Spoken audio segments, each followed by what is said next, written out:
what's up everybody? Zach here, the CEO of Hyper RPG, to give you a really quick reminder that if you want to affect tonight's show, you can head over to bannersagaRPG.com. Now on that webpage, you're going to see a couple different things that you can interact with. First of all, if you connect your Twitch account, then every interaction you make actually costs more points. If you're a subscriber to the channel, your vote costs us 5 extra points. If you're just a follower, it's 1 extra point just by connecting your Twitch account. Then you're going to scroll down a little bit more and you're going to click on one of the icons to represent the choice that you would like to make. This affects the overall game and what's going to happen later on, and it adjusts the morale in the studio, which changes the lighting and has an impact on what's happening live and in real time. While you're there, why don't you go ahead and scroll down even more to see character stats on all the people that are on screen at the current moment. You don't have to wait for us to show it on screen. You can see it right there just by clicking on the player icons. At the top of the page, you can click on the Banner Saga 3 image to purchase the game, and we really want you to do that. The whole reason this show exists is to show you how amazing the world of Banner Saga is and get you interested in the game. So go ahead, pick up Banner Saga 1, 2, and 3 on any and all platforms. Stick around for chances to win stuff all night long and enjoy the show. Long has been the journey from Kettlegard, plagued with old grudges, the wrath of nature and creatures supernatural, all manner of bad fortune drawn to your caravan by the impetus for your journey. The ancient sword, Aelfdan Dredgehammer. This steel sword, bright and sharp, still an artifact of the victory of men and Varl over a greater foe. The Dredge. Long thought exiled from this world into the north, defeated in the Second War. The war in which your soon-to-be hostess, Gudrun Hornbreaker, earned her glorious renown. The Dredge, whose forces awaited you in the old wood, drawn, it seems, by the sword to bear their ire. The Dredge, whose forces you fled in fear and fire, whose swords and slings claimed the lives of so many of your clansmen.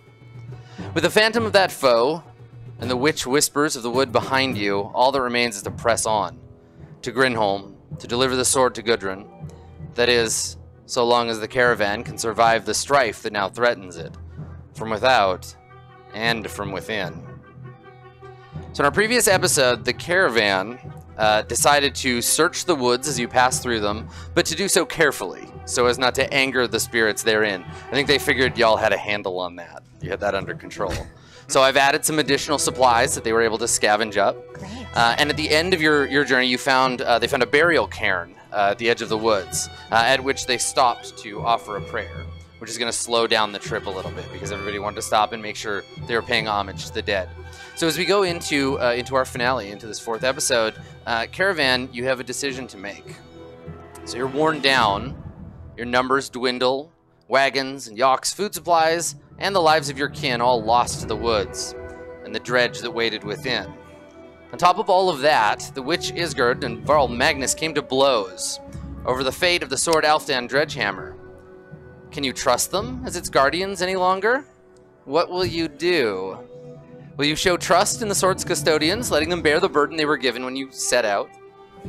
Will you acknowledge that danger within is just as deadly as danger without, and keep a closer eye on the sword, in case one of the two of them tries something? Or do you wait for a moment when the blade is unguarded and hide it away from both of them? They're maniacs and obviously can't be trusted. Make your call, Caravan. Go to BannerSagaRPG.com, click in that link, and you decide. And I'm going to be keeping a close eye on the location of Aelfdan Dredgehammer as we carry on. So, having fled the woods, there was fire, there was monsters, there was dredge, and so you find yourselves leaving the sort of smoky confines of the woods with very little in the way of food. Many of the people still with you are the ones who were unable to fight, who fled initially. So many of your warriors have been dwindled, and there is yet a week of travel between you and Grinholm. It's a desperate scene. I want to give everybody a minute to kind of like get through that last bit. So we have a moment where things are quiet. You've just escaped. Maybe the sun is coming up, and you're outside the woods. You can still kind of feel its presence at your back. You're moving on.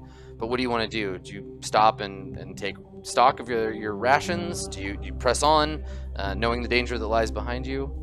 I'll turn it over to you to decide. I think we're so close we should press on. I agree. Do we know how many supplies we have in comparison to the amount of people we have? No, you have right now. Everything is just a big question because you lost some of the wagons, but you don't know what's on the wagons you still have. There are people kind of moving about, some still lagging behind. You can see them at the edge of the woods. Okay, I'm going to offer to try to use medicine, what we have of it, to help anyone who will accept my aid, which I understand might not be many. Let's say this about the medicine. You have exactly enough to use it once. Oh. You have supplies to use it one time. If you use it now, it will be gone. Okay. Well. You brought more with you, but then it was stolen, so... Yeah. All right, maybe not so much then. Is there any ale left, or was that? Yeah, you want to have found what remains of your mead casks. Yeah. So we find Torvald then next to a big, but not as big as you'd like it to be, oak barrel with a brand of a honeybee on the side of it. And yeah, it looks to be like the last of the mead. You have one keg of it. Let's crack that open. Who grabbed the barrel of mead instead of maybe another person? Right. I'm guessing Adric. Well, you know, priorities. Yeah. It made its way out here. Who knows how? It's a mystery. It's a priority. I grabbed a barrel and some people. And I had them both. Who would have thought it was mead? What a coincidence. Yeah. Oh, I knew it was mead. Yeah. I mean, there's enough mead for some humans, or like one of the two of you, but yeah, not much. And if it's indicative of the paltry state of the rest of your supplies, this is a dire situation indeed, and not just because there's not that much mead left. That's a big part of it. Yeah. Yeah. So while I guess Adric suggests we press on. While we press on, I'd like to try to, as much as I can, survey what we have left and kind of pull the things that are in good working condition together so that I know where they are and that I know where Elfton Dredgehammer is, all the while keeping my eyes on the Varl and humming to myself. Okay. For extra measure. Sure. Yeah. Okay. We'll make a knowledge roll then. Okay. 22. Okay. All right. Good. So, yeah, you get a pretty good handle on it. It looks to you like food-wise, based on the number of people that you have, assuming you don't pick up anybody new or lose a bunch more people, you've got about 5 days of supplies left. And we're a week out from Grinholm. It depends. Okay. You could push it and maybe make it in 5 days, but that's going to be a heavy strain. And as you move through the, and maybe as you can tell by our delightful red lighting, as you move through the caravan, it is not there. You're getting a lot of dirty looks. People are looking at you more mistrustfully than usual, but also there are people who are like you come across a group of men and women who are arguing about whether they should press on or whether this is a fool's errand, and Gudrun be damned, sword be damned, we're going home. There's people who are just stopped by the side of the road weeping for folk they've lost. It's clear, even if your intention is to whip everybody into action and you know, death march them to Grinholm, some of them will simply just lay down here on the side of the road and be done with it. Yikes. I'm giving shady glances right back at him. Good. Yeah. I'm just gonna write that down. Cool. Okay. So what are you two doing? We know you've secured the mead, Right. and you've got an idea of how many supplies. You know, what's that about? But yeah, what are our Varl up to? I'm kind of informing Adric about the events that took place when he was not around. Adric, I believe once this quest is done, or maybe even before it is done, I may need to leave this group and move on about my own way. What happened? Some evil possession came over me, and I attacked the witch, as well as many others in my way. And while I now feel like I am myself again, I don't trust magic. And to be honest, I don't even know if I can trust the witch, even though she was not the one that possessed me. And how can you be sure of that? I can't. This was a power I've never felt before. I know that we've dealt with all kinds of demons, creatures, and magic over our time of battle, but this was something that took over me that I never thought could. Adric, can you make a knowledge roll for me? Sure. This story, I think, may be ringing a bell for you. 19. Oh yeah. Okay. So you've heard stories from humans mostly. The Varl, I don't think know too much about this, but you've definitely heard from humans in your travels. There's a group of humans who have magical power, not simply like witches of the various villages like Isgard, but like an assembly of magic using humans. They call themselves menders, and they're led by the Valka. And it's rumored, right? Their job is to repair and to rebuild and to heal, but it's rumored that their sort of high council has the ability to steal the minds of men and Varl and make them their puppets. Ooh. Yeah. Magnus, I have heard of this kind of bewitching, if you will, over the minds of men from a group of witches, you would say, but more human than witch. Is it possible that this type of bewitchery had occurred here this night? It is very possible. It could actually be the reason, but the unfortunate truth is that some people in this caravan weren't really too fond of us being here to begin with, and I think my actions definitely did not make things better. As long as I'm here, they're going to be fearful of me, distrustful of me. I don't know how much more I can be able to help them. Edric, does that sound too different to you from the way it was before? No, and that's really where I want to kind of go with this. Yeah. With Magnus. I do believe that the fear the humans have of us is not ending on this day. Nor maybe will it end in our lifetimes. I'd say we press on together as Varl, get this mission over with, and then as soon as we can, we part ways with the humans and do our own thing.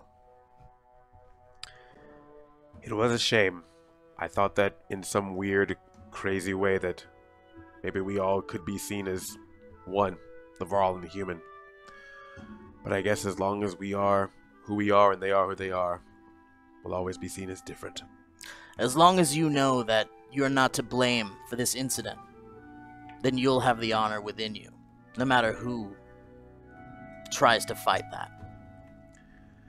And that's what keeps me going. Hey, what are you guys talking about over there? It looks really serious. Keep getting drunk. Okay. And they accept him. I don't even understand. Right. I have a bear. So while all this is going on, Sylvie, what are you up to? Because of everybody in the group, you're the one that the people kind of flocked behind when you left. Originally, this was we have our own shield maiden. We're gonna follow her. This is gonna be a great time, and certainly nobody expected the hardship that you'd be put through. And so now again, they look to you for hope, or at the very least, some sense of what's to come. What I'm having trouble with is the guilt kind of weighing on me of all of the people that we've lost. And I took the words of Magnus to heart when he told me that I would be responsible for anybody lost. So I feel I'm walking kind of to the side of everyone, still with the girl in my hands, because I'm just attached to her now. Yeah. But I'm starting to doubt myself, so I'm sort of stepping aside because I'm not sure if I trust myself as a leader anymore. Okay. All right. So so then instead of there being someone to look to, the caravan is all kind of confused and upset, and they can't take any action without someone leading the way, and you're losing daylight. So I think probably at this point, if no one sort of steps forward to seize control of the situation, the caravan starts to fragment. Some people are starting to take what supplies they can that are left and leave, basically head home. Which for anyone who's going to push on means an even tighter belt than you had before. Is there any way to stop these people that are doing this? Yeah, I'm sure there are many ways to stop them. I will leave it up to you to decide what those ways will be. Maybe it'll take you explaining to them what you think happened last night in order to ease their minds a bit. It's worth a try. Then I would like to speak to the people. Okay. So you want to try to gather everybody up and talk to them? Yes. Okay. All right. Do I have to? Let's see if you can do that. Roll influence. You're pretty influential. You're loud at least. Yeah.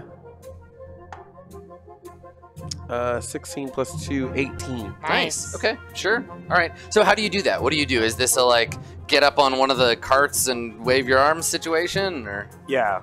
Just as the people are trying to pull supplies from the cart, I sort of step in front and gather everyone's attention. Okay. Hey. Strong start. Well. I know there is tension within our caravan, and I know why. And I want to formally say that I am sorry for any actions that you saw take place. I can assure you that was not my own doing.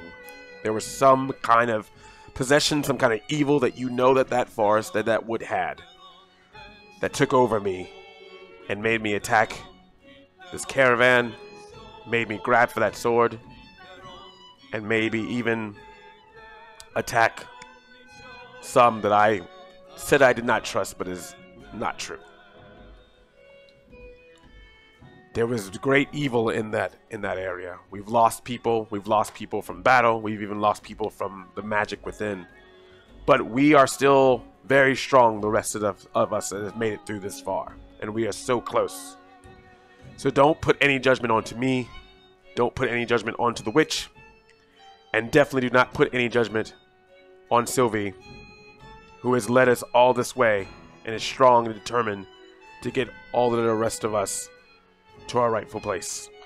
And then once we are done with this, you all as a caravan can decide if you would like for me to continue my presence here or leave. And I will do as such. So as you're speaking, some people, I mean, you have everyone's attention, so they're listening. And there's some people who are nodding, and you can see them kind of like, yeah, they were the ones that liked you in the first place. You see some familiar faces that they needed to hear like, you know, you say something to reassure them, but they were just waiting for it. It could have been anything. There are more who are feeling sort of caught between you and Isgard and this whole bad situation they found themselves in, and they're still kind of on the fence. They're gonna need more, I think, than just the word of a Varl to inspire them. I heard Magnus speaking, and it kind of woke me up a little bit inside and reminded me why I took on the responsibility in the first place. So I want to step in. Okay. You know, we may be fractured right now, but we're not broken. And we're going to need each other if we want to continue this mission together and make it all together in the end. Our weaknesses are complemented by other strengths. And so that we need all of us to make it to this wedding. Also, I told Bjorn to eat anyone who tries to take supplies from the caravan. So, you know, maybe don't. There's some nervous laughter that's like, I hope that's a joke. You know, like, don't Torvald. Let's have your roll influence. Roll 2d20 and take the better one. So Okay. borrow another one from somebody. Here. Yeah. Thank you. Mm-hmm. I have a 10. Okay. Can I throw intimidation in there? I mean, if I you don't know want if to that turn, was an intimidating I was gonna say, speech. Influence? if you want to turn it, yeah, you get Um, your influence. But she's I have not. 0. Yeah, she's not influential yet. She's a warrior, not a leader, but she has aspirations for it. So what was your total? Just 10? Yeah. Okay. All right. So I think that the people, again, kind of like what I was saying before, the people that already were just like waiting for you to stop moping and to come up and say something, they're like, okay, yeah. I mean, it's only a week ahead, and we don't have to go all the way back through the horrible woods again, or around, or, you know, get lost in the swamps. So okay, sure, that seems like an idea. We'll do that. But there's a group, probably about a third of the total, who are just nope. They're fervently like, we're leaving. This was a fool's errand in the beginning. We should never have come. We were hungry for glory, and now we just want safety. We need to go home. I'm going to step forward. If what these two have said has not convinced you that we must push on, Think practically. You will never survive on your own, and you would need to go back through those woods on your own. Regardless of what you think of the rest of us, let us get to Grinholm safely, and then you can move on with your lives in peace. Use common sense. Okay. All right. This is gonna be a hard roll to make. But you can make an influence roll. Okay. Yeah. That was intimidating. Yeah. 16. 16. Okay. All right. So there's some grumbling. There's some uncertainty, but they're like, fine, we'll go. And everybody kind of like calms down, and the people that were taking the food off the cart go back and put it back up, and like stare nervously at the bear. So at the least, you've got these folks in the caravan who have they've admitted this is their fate, however it goes, and now you can set out. But you know you don't have enough food. Are you gonna share that with everybody else, or are you just gonna be like, let's go, and then in 5 days be like, so cool, we don't have any food left? Have any of these folks approached me at all? No one else has noticed yet. Yeah, they've had their own stuff going on. All right. Do you? Go ahead. No, I was gonna say, do you think that maybe going to find some food in some kind of way may help put them back in our favor a little bit? Well, I'm no hunter, but if someone who knows the wood, or at least knows this area outside of the wood, then I would do well to follow that person, especially if they know their way back. I have surveyed the supplies. We have a little less than we would need to reach Grinholm at the size that our caravan is now. Torvald, if you'd like to lead a hunting party, then I can accompany you. I mean, back into the woods, though? I'm slightly hesitant because of what happened last time. Yes, back into the woods seems... So outside of the woods, is there any area that might be home to any game or anything that's outside the woods? From here, you're in sort of a flat land. So there's these sort of hills that'll get higher and higher until you get to the sort of rolling hills where Grinholm is built. But out here, there's not a ton of just kind of like roaming land animals you could hunt. Is there a river? There is not, no. Well, if we're a week out and we have 5 days of supply, maybe we can just power through and then feast when we reach the wedding. Double time. Move quickly. I like that idea. That's an option. And maybe along the way, away from the woods. Yeah, maybe along the way we find an area that's more plentiful of either fruits, vegetables, or animals. And if not, I'm sure there will be a feast worth waiting for at the wedding. Yes. Yeah, you'll certainly have the opportunity to gorge yourself at the wedding. It's just getting there that'll be the thing. Okay, so is the idea to force everyone to march as quickly as you can to get them there fast and run on the food, like cut time, spend less time sleeping, risk exhaustion, or are you going to eat less and try to ration the food but not push on extremely hard, not turn this into a sort of death march situation? I think rationing would be the wisest. We don't want to push anyone farther. We already have so many people who are weak and injured. We don't want to lose more than we need to, but we can make it if we just eat a little less. We could also eat the weak. Jeez. I'm going to vote no on that one, but I appreciate you trying to help. Sure. Why not? That's why we eat animals. They're so weak and can't hold a sword. If a cow could hold a sword, it'd be a different situation. A man who can't hold a sword is as good as a meal to me. Yeah, see, I like that. That's good. That's good. Okay. All right. So you're going to ration the food that you have, then you're going to press on and hope that you can reach it without running out of time, on the promise that when you arrive, certainly Gudrun and her house will provide a great feast to you and to your caravan. Okay, that sounds good. All right, so you press on. The timer continues to go down, and after 2 days of travel, you can see that, and even for you, because I assume you're rationing food yourselves, you're all feeling like a little worn down from not eating as much, not drinking as much, and just this sort of tireless trudge forward. Everybody roll a d6. Everybody roll a d6 for me. I got a 5. I got a 6. 5. 3. Okay, so nobody got a 1 or a 2? Nope. Nice, good. Okay, so you're able to power through it. Your willpower is strong, and you're able to press on. You're not gonna feel demoralized. Not so much for the caravan. So at one point, probably midway, you're taking a short break for everybody to eat their kind of poultry supplies, and I think Sylvie, you hear some commotion. At sort of the nearer the tail end, the sort of stragglers part of the caravan. You can hear some shouting. It seems like two people are arguing very loudly, but you can't, from where you're standing, make out what they're saying. Okay. I'd like to go and see what the argument's about. Okay, go and check it out. And you just go there by yourself? Yeah. Okay, all right. So you head towards the back of the caravan, and you see two people that you recognize. You see a woman. She's in her mid-20s. Her name is Ranvig. And you see a man who's a little older. He's like 35, 36.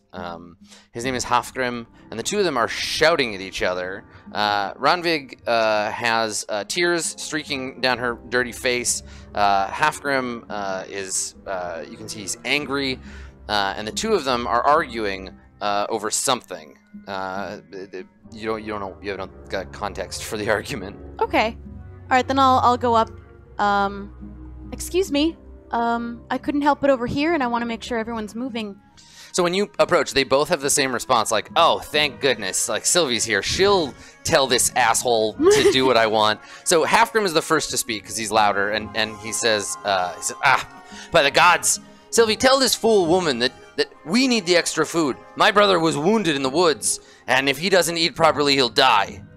And he's like, obviously, so I need the extra food. And Ranvig is like, "But without food, my son will starve. He's already weak. He's a small boy. You know this." And you are like vaguely. Ranvig's son is like little. He's like 2, maybe. His name's Rugga, and he's kind of like a little shit, to be honest. He's like a little bit of a runt, and he has a bit of a temper for a 2-year-old. But, you know, like, kids need to eat. And so then the two of them look expectantly at you like, "So? Like, tell them." Well, from my understanding, we don't have extra, so whatever was rationed to each person, including children, is what you get. And Ranvig says, "Well, Hafgrim, he has extra food. I saw. He brought it from the caravan when we were in the woods." And Hafgrim says, "It's not extra. It's my brother's share for fighting. Warriors get more." And he's like looking for somebody else to back him up. And there's some of the warriors in the group who are like, "Yeah, well, because we're stronger, we need more food to fight and stay strong. You know, the women, the children, and the old people, they can go on less. They can have crumbs because they don't need to defend the caravan. And Hafgrim says, like, Ranvig, you ran when the fire started." And Ranvig said, "Well, I had to protect my boy." And somewhere you hear Rugga being tended to by another member of the camp. He's crying. Right. Well, in the caravan, what we do is that we share all that we have. We don't hide from each other. We don't keep things to ourselves because we need to work together. So the fact that you were hiding food or keeping it to yourself because you thought of it as your own from battle, we do need to share it with those who need it, so... And he's scowling when he says, "Oh, is that how it is? And should I break my sword into even pieces for everyone else in the caravan? Would they like to fight with its shattered steel? It was my brother and I who fought those creatures in the wood, not this woman and her son. The world out here is no place for children. I say let the boy die. If he's a whelp as he looks..." And she, like, Ranvig starts crying again because out of frustration and doesn't say anything. But Hafgrim's just kind of being mean now. Okay, well, the child should have enough because we made sure that each person would get enough to survive through... Did you? Oh, no. I mean... Who did the math? Isgard has a pretty good idea of how much food there is. But you don't know for sure. Like, you just went on her. Right. Okay. I mean, do you really want to bring up that Isgard was the one that counted the food? No, I'm not going to try and throw anybody else under the bus. Okay. Can I hear this by any chance? I mean, you're pretty good at, like, skulking and lurking. I'll allow it, yeah. I'd like to kind of quietly and sneakily get myself kind of into the situation and just say to Sylvie, "I will give the child my share, but do not let them know that it came from me." Are you sure? Yes. Thank you. And then I'll you know, sneakily get back into The the gif shadows. of Homer Back going up. into the. Right? Yeah. You just show up and you just like Darth Palpatine, or you're just like Sylvie, Yeah. give the food to the child. Food. Disappear. Yes. Put up. So it's treason then. All right. So what do you? So now All right, you have the extra food. What are you gonna do? So they're both looking at you for judgment Right. here. I'm just gonna explain to the man. Take the food that you earned in battle, bring it to your brother, and go. And I'm urging him to leave so I can stay with the woman and her child. Yeah, and she obviously like drops to her knees, like weeping, like, "Oh, my child's going to starve. I'm going to starve. We're all doomed. The gods have abandoned us." But Halfgrim looks a bit ruefully at her, like, "Sorry about your kid, but like, not that sorry." And he turns back to some of the other people, his supporters, who are like nodding and clapping on the shoulder, like, "Ah, you're a good brother, Halfgrim. Like, because of this, your brother will survive." And then they go back. He's Right. allowed to keep his spoils. Right. But now I'll turn to the woman. Worry not. We do have food enough for you. But you said, where? Are you hiding it as well? We're not hiding any food. Just I'm offering you mine. I'll let her believe that it's my share. Okay. Let's see if she believes you. You're acting kind of shady. No. Roll influence. I have none of that. Yeah. Oh! She's got a 1, so that's good. 1 on the please trust me, I'm doing a selfless act roll. And she looks at you, just like caught, like pinned in the lie, and you can tell she doesn't believe you. She just looks at you like, why aren't you just telling me the truth? I have friends, but they wish to remain anonymous. And she scowls. She's like, it's that witch, isn't it? I just want you to take the food from my friend because they're trying to save your son. Save my son with food given from a witch? I'd sooner leave him to the wolves. It's cursed, to be certain. Then take mine, and I'll take hers. Is that fair? And she's like trying to figure out the game here. Like, and then you give me your food, and then I give you my kid's food, and then we both take his food. So she looks at you and shakes her head and says, your trust of this woman, it's not right. You don't have to trust her, but you can trust me, and I'll offer you my food, and it is safe. She's like, she wants to feed her kids, so she agrees. But she comes out of it feeling uneasy. Like she's not right about this. They're gonna gossip. There's gonna be word spread in the camp about. And that's something I want to take note of, is that there's a lot of distrust for Isgard. Yeah, you do definitely. And I notice saw that. what her. And it's exactly. she looks like. Ranvig is a stand-in for. There are other members of the camp that kind of like you can tell are not into it. Okay, so you let Halfgrim keep the food. Okay, and then gave extra to. Ranvig. Okay, well, in that case, I need you to test, roll that d6 again, because now you're eating especially not. Oh. Okay. Another one. All right, so in this case, because you did roll a 1, you're going to lose some willpower, Oh, no. as if you'd spent it. Okay. So from your willpower pool, I think for now just lose 1. Okay. Yeah, this is just your first day of not having enough food. Okay. And we're already a couple more days in, too, right? Yeah, it's been 2 days. Yeah. Okay. Okay. All right. Did you want to talk to somebody about that whole nobody trusts Isgard thing? I want to talk to Isgard because I would like to talk to Isgard. Okay. All right. So, Isgard, where does Sylvie find you? She finds me like kind of haphazardly skulking around where Elfton Dredgehammer is being stored. So you go looking to find Elfton Dredgehammer, and when you get to the cart, there are some of the warriors who are standing around it, like already kind of guarding it. And nobody assigned anyone to guard these things. And in fact, nobody was supposed to know about it except the old dude that you were talking to before. And he sees you, and you see him, and he looks at you sheepishly like, I guess I told them.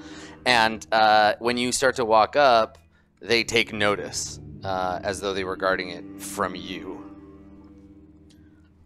Do you do that? Do you roll your eyes? I straight up roll my eyes at them. Okay. All right.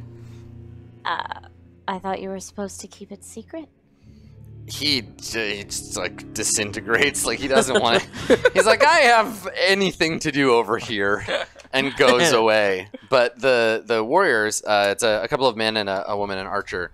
You can see that she's holding like an arrow. It's not like drawn and pointed at you, but she's holding it, and the men like have their hands on their swords, and one of them sort of takes a step forward. You can hear his ring mail like clanking, and he puts a hand up and he says, "No need to worry about the gift, Isgard.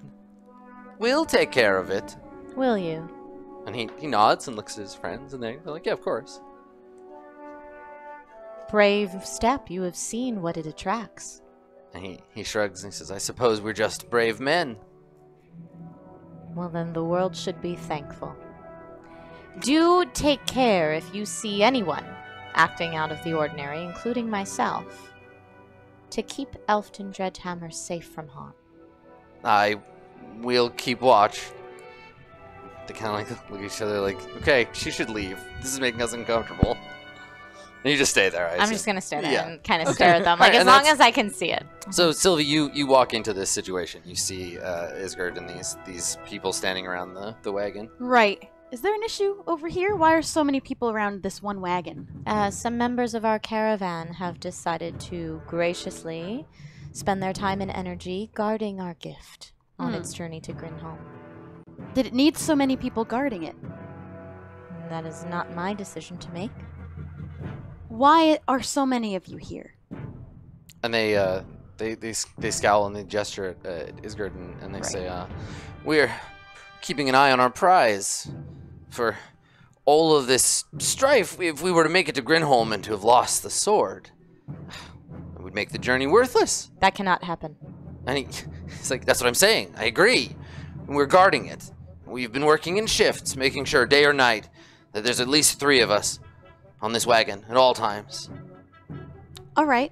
Well, I'm going to leave you to it. Isgard, I'd like to talk to you alone, if that's all right. Of course. I can't help but notice the amount of distrust in the caravan for you. But I do also want to thank you for your offer to the child. I want to continue trusting you, but I have to ask you a question for myself.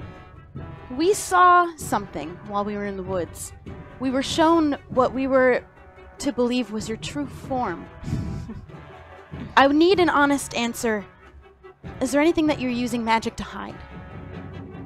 Do you mean, am I in some sort of glamour? It wouldn't matter to me if you looked anything else. But I need to know honestly. Here's what I will say to that, Sylvie. I have lived in the same village as you for long before I had any knowledge of magic. So I would have needed to glamour myself before I even knew what that was. It would be impossible. So no, I am not hiding anything in my appearance. I'm sorry that I doubted you, but I'm struggling to know what to do to help the caravan move forward with you in our party. I will try my best to remain unseen. My sole wish is to make sure that Dredgehammer reaches Grinholm safely. And as our leader, if you have any ideas of how I can better aid in that without upsetting the caravan, I'm happy to hear them. I think it might be all right to let those men guard it, and you might be all right to step away from it. You can keep it in your eye, but I don't think you don't need to be so close. Just let them earn their trust over time. And if for some reason they are bewitched, like our caravan was before? Well, we will be close behind. As long as we're close enough to take care of Dredgehammer, then that's all I care about. Of course. Hey, what are you guys talking about over there? It looks serious. Go keep drinking your mead. I stopped drinking 2 days ago when you told me we were short on supplies. Now I'm just curious. No one ever includes me in these conversations. You'll talk to me, won't you, Bjorn? How is your bear? Bjorn's good. Do you want to pet him? No, Oh, thank you. All right.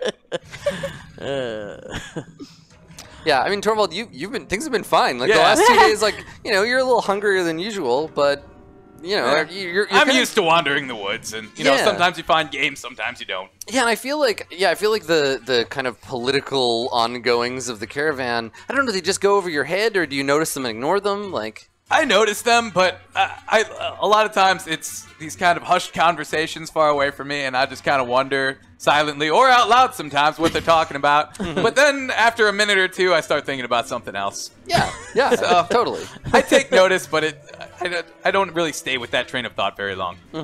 Yeah. You and Bjorn are getting along fine, so that's we're hanging out. That's all that matters. Trying to keep order when we can. All right, cool. Okay, so you'll head back out on the road then, having dealt with Ranvig and Halfgrim, and I think another couple of days pass. Everybody roll a d6. Just let me know if you get a 1 or 2. Ooh, I got a 3. 2. 4, 5. So just all right. Yep. Adric, your stomach's a growling. To keep yourself in fit fighting condition, you need more food than this. You can feel you're like wasting away. Can you roll a d4? There's a little guy. The little guy next to it. Yeah, that pointy one. Okay, you're good. You lose one willpower. But you're definitely feeling it. You're feeling the effects of not eating enough. But you know, you're getting there. Can you press on will alone? I think as a warrior, I'm used to fighting for days in battles where like maybe the food is, you know, not so have you gone longer than this without food? Is this, do you have this might be the longest, yeah, but I think I'm prepared for it. Okay. All right. More or less. I just keep thinking of that banquet and how I could probably make it to that. Right, yeah, that's what keeps you going. Just dreaming about a table a mile long and half a mile wide piled up with giant boar. Yeah, just turning the table upward into my open mouth. Right. So I think what happens here is you notice Adric just staring off into the distance. He's got this 1,000-yard stare trudging along. You're obviously thinking about upending the whole banquet into your face, but he looks like you notice there's something like he's not quite all here. Adric? Yes. Adric, are you well? Other than a bit of slight hunger than normal, I'm fine. I'm marching on. Well, if you need anything more, you let me know. Of course. I think the sooner we get to our destination, the better I will be. That will be some banquet. Indeed. Don't worry, I've been thinking a lot about it. So the two of you have noticed, because this is just a thing you can notice relatively easily as warriors yourselves. You notice that the caravan seems to have been not taken over, but the people making the calls and handing out the food are the warriors, the ones that survived the battle. There are lots of caravan members who aren't fighters, but they've all kind of taken on almost like if either of you have seen people taken thrall or prisoner before, they have this kind of head down, like somber marching quality to them. Whereas the warriors all kind of have taken a position of strength. They're all walking around with their shoulders back and their heads high, barking orders at people and moving them along. You get this vibe of sort of like a prison caravan more than like villagers who grew up together. Do you want to say anything or do anything about that? You just notice a tenor shift in the caravan's attitudes. If I may give you an opinion, Adric, I can't help but notice that the warriors of our caravan are being a little more with their power, if you know what I say. I have noticed this. I think it is important that they keep their spirits about them in case any battles happen upon us. But in doing so, make the others fear or cower in the process? Showing attitude and disgracefulness to others in this caravan? Such is the way of humans, my brother. I care not about their drama. It just doesn't seem right.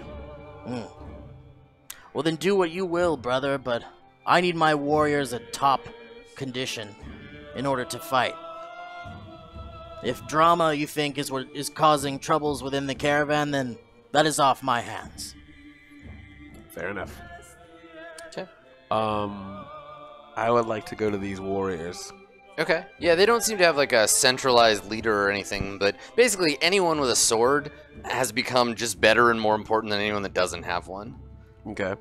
Torvald has been included in that group because Torvald can fight and has a friend Bear. Yeah. And whether you, I don't think you haven't noticed this weird shift, but suddenly you have all these friends who are like, yeah, Torvald, you're one of us, right? Yeah. You're one of us. You've got I'm a sword. human with a bow. Yeah. Well, I have a bow and a dagger. Yeah, I don't know a dagger's about like a sword. small Yeah, sword, but you can fight. You've killed a man And I have before. a bear. Yeah. Yeah, and so you keep getting invited to sit by the campfire at night and tell stories of the wilderness, and you probably haven't noticed the other end of the spectrum, but when you go to talk to some of the warrior types, Torvald is among them. Yeah. And who's been giving out the rations of food? Has that been the warriors as well? Yeah. They've kind of taken it on themselves to make sure everybody gets the right amount of food. Okay.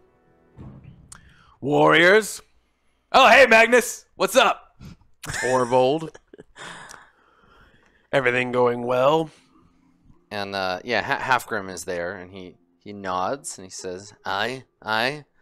We've been keeping things under control." Control. An interesting choice of words. Can't help but notice that the morale of those who are not warriors in our caravan seem to be a little bit lower due to, let's say, pressure from you and your group. He says, well, of course they're downtrodden. We haven't enough food to make it a Grin home. We're making sure everyone rations, but it's hard going. And is it you that are also making these rations as well as complaining about them? And he says, not since Sylvie laid down the law. We know how things are to go around here. Yeah. Everyone gets the food they're entitled to. Let's see to it that continues to happen. You are strong. I will give you that, all of you. But there's some chuckling and backslapping, like, hey, yeah, we are, of course. Yeah. But there's more to being a warrior than just fighting. There's also knowing when your people need you and treating them as such, as opposed to seeing them as baggage. Aye, Varl. We'll see to our people, and you see to yours. And he looks over where you see Adric's silhouette, enormous over in the distance. Yes, but know this. If any of you, decide that you want to flaunt your strength and power around over these people like you're more to them, remember, and then I just lean in, there is others in this caravan stronger and bigger than you. And I just pet the bear and walk off. Okay, and as you walk away, Halfgrim turns to you and he says, "You're going to let this beast talk to us this way? I mean, don't get me wrong. Their valor in battle is all well and good, but I mean, we're your people." And he deigns to come over here and tell us how to behave. Yeah, they're kind of, they're warriors. They have a lot of, machismo about them, and they like to do that. Hell, Adric threatened to cut my head off after that whole thing with Svirts. That's just how they are, guys. I promise it's just posturing. Don't worry too much about it. Well, let's all just be cool and get to this this feast. And he nods and he says, Svirt was a drunken fool. There's no more need for I think we can all agree that Svirt deserved what came his way. Yeah, everybody kind of agrees. Maybe Svirt's cousin is like, hey, I like Svirt. Shut up, Svirt's cousin. Shut your mouth. But the rest of them are like, we know better than to pick fights with these Varls. It's just like it doesn't seem right, but you know what? That's fine. Well, he didn't tell us to stop doing what we're doing. That's okay. We can handle it. And then they go back to telling stories about whoever's the toughest, coolest one among them. Bjorn wins that contest. Yes. Yeah, because Bjorn is a bear. Bjorn is a bear. Yeah. And this one time he fought 2 bears. Yeah, so they try Did to I ever tell you the story? They ask you if you've ever gotten Bjorn drunk before, and then they argue about whether or not Bjorn could get drunk. Someone inevitably tries wrestling him. Yes. It's a whole thing. Are Sylvie and Isgard still together? This is later, so they can be where if Magnus were to go looking for either of you, where might he find you? I was wondering if I could hear what they were talking about. Yeah. Do you want to try to be surreptitious about it? I kind of want to talk to the men who have this thing going. Okay. Now that I've heard that they think that they're so much better and higher up than the others. Yeah, sure. So You want to do that like right after Magnus leaves, like at the tail end of this, or do you want to have another conversation with them like later? I'll have it later. Okay, all right. So So Magnus, I'll just you can go in front of them. I think you're probably just like tending to your gear or doing like some mundane stuff. Isgard, are you doing anything special when Magnus was looking for you? Yeah, I'm kind of going through some of the components that I carry on me that I use for doing my witch various, stuff. Yeah, for my various abilities and making sure that they're organized. Okay. Counting bones and stuff. Yeah, right. Making piles. Ominous witch thing. Like Chicken, you do. chicken, rat, human. I have newt. Yeah, you gotta organize your bones. Of course, you got to. Baby finger. Yeah, you know. totally. Exactly. Okay. Yeah. So you can find either of them kind of at camp tasks. Okay. But they're separate. Yeah. Okay. Then yeah, I guess I would meet up with Sylvie then. Okay. Sure. Yeah. So you find Sylvie. Yes. First off, once again, I would like to apologize for the actions that happened in the woods. You don't need to apologize. You were under some sort of spell and it wasn't your fault. And I hope you understand that this is also not your fault as well.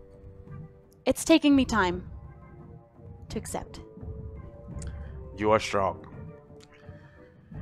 However, I must at least make you aware that there are others in your caravan, the warriors per se, that feel that they are really getting a little bit stronger in their presence here.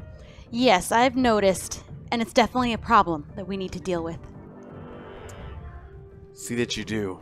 We've had so many dangers externally. It would be terrifying to have more internally, especially with those who are the strongest within our group. I will talk to them. I just hope that they will respect what I have to say, because I heard that the way that they were treating you as soon as you walked away. Wait, what they say? Girl, I heard what he was saying about you when you turned your back. I just know that the people are going to take time to trust you again. Trust me again because of what happened, or trust me again just because I am a Varl? That I can't say, but I trust you. Not because you're strong, or because you're a Varl, or because any other reason. Then you are my friend. Oh. Well, thank you, Sylvie. I don't remember anyone outside of another Varl to ever say that to me before. You treated me like I was one of your own, and so I want to treat you the same. Thank you for that. And then I just walk off. Yeah. Okay, you want to go and have that conversation with Halfgrim now? Yeah, let's do that now. So you walk over. This is sometime later. You walk over to it's nighttime. There are several little campfires dotting the slowly rising hills that you're camped in. There is a bit of a sort of evening mist hanging over everything. And as you approach where you know Halfgrim and his friends and Torvald to be, you know where they are. So you head that way. You can hear raucous shouting, not angry shouting, but there's like cheering and yelling and the occasional low growl of a bear. And as you approach, you can see that the group of them, there's about a dozen of them. They've made a circle around. They've made a circle and they're holding torches to light the inside of the circle. They made a circle around two men, Halfgrim, another man you don't recognize. They're both shirtless and they are trying to wrestle Bjorn, and Bjorn is just throwing them around, and they're like running up and trying to like get him on the ground, and there's this whole 2v1 Bjorn Halfgrim situation. Everyone else is cheering and shouting, and they've obviously gotten into what remains of the mead. Mm-hmm. And as you, this is the scene as you approach. Torvald, where are you during this? Are you like? I'm taking bets on Bjorn. Right. Bjorn's going to win this. You're all going to have to pay me very shortly. There's no way these two can take Bjorn. Bjorn's starting to like pin one under one paw, and he's got the other one. Yeah, the other guy's jumping on his back, like pulling his ear. But they're going to lose. Mm-hmm. Yep. So you see this situation. Okay. I want to kind of storm in and stop. I want all of their attention immediately. Right, so you're just going to be like, enough with this bear wrestling shenanigans? Yeah. Okay, all right. Yep.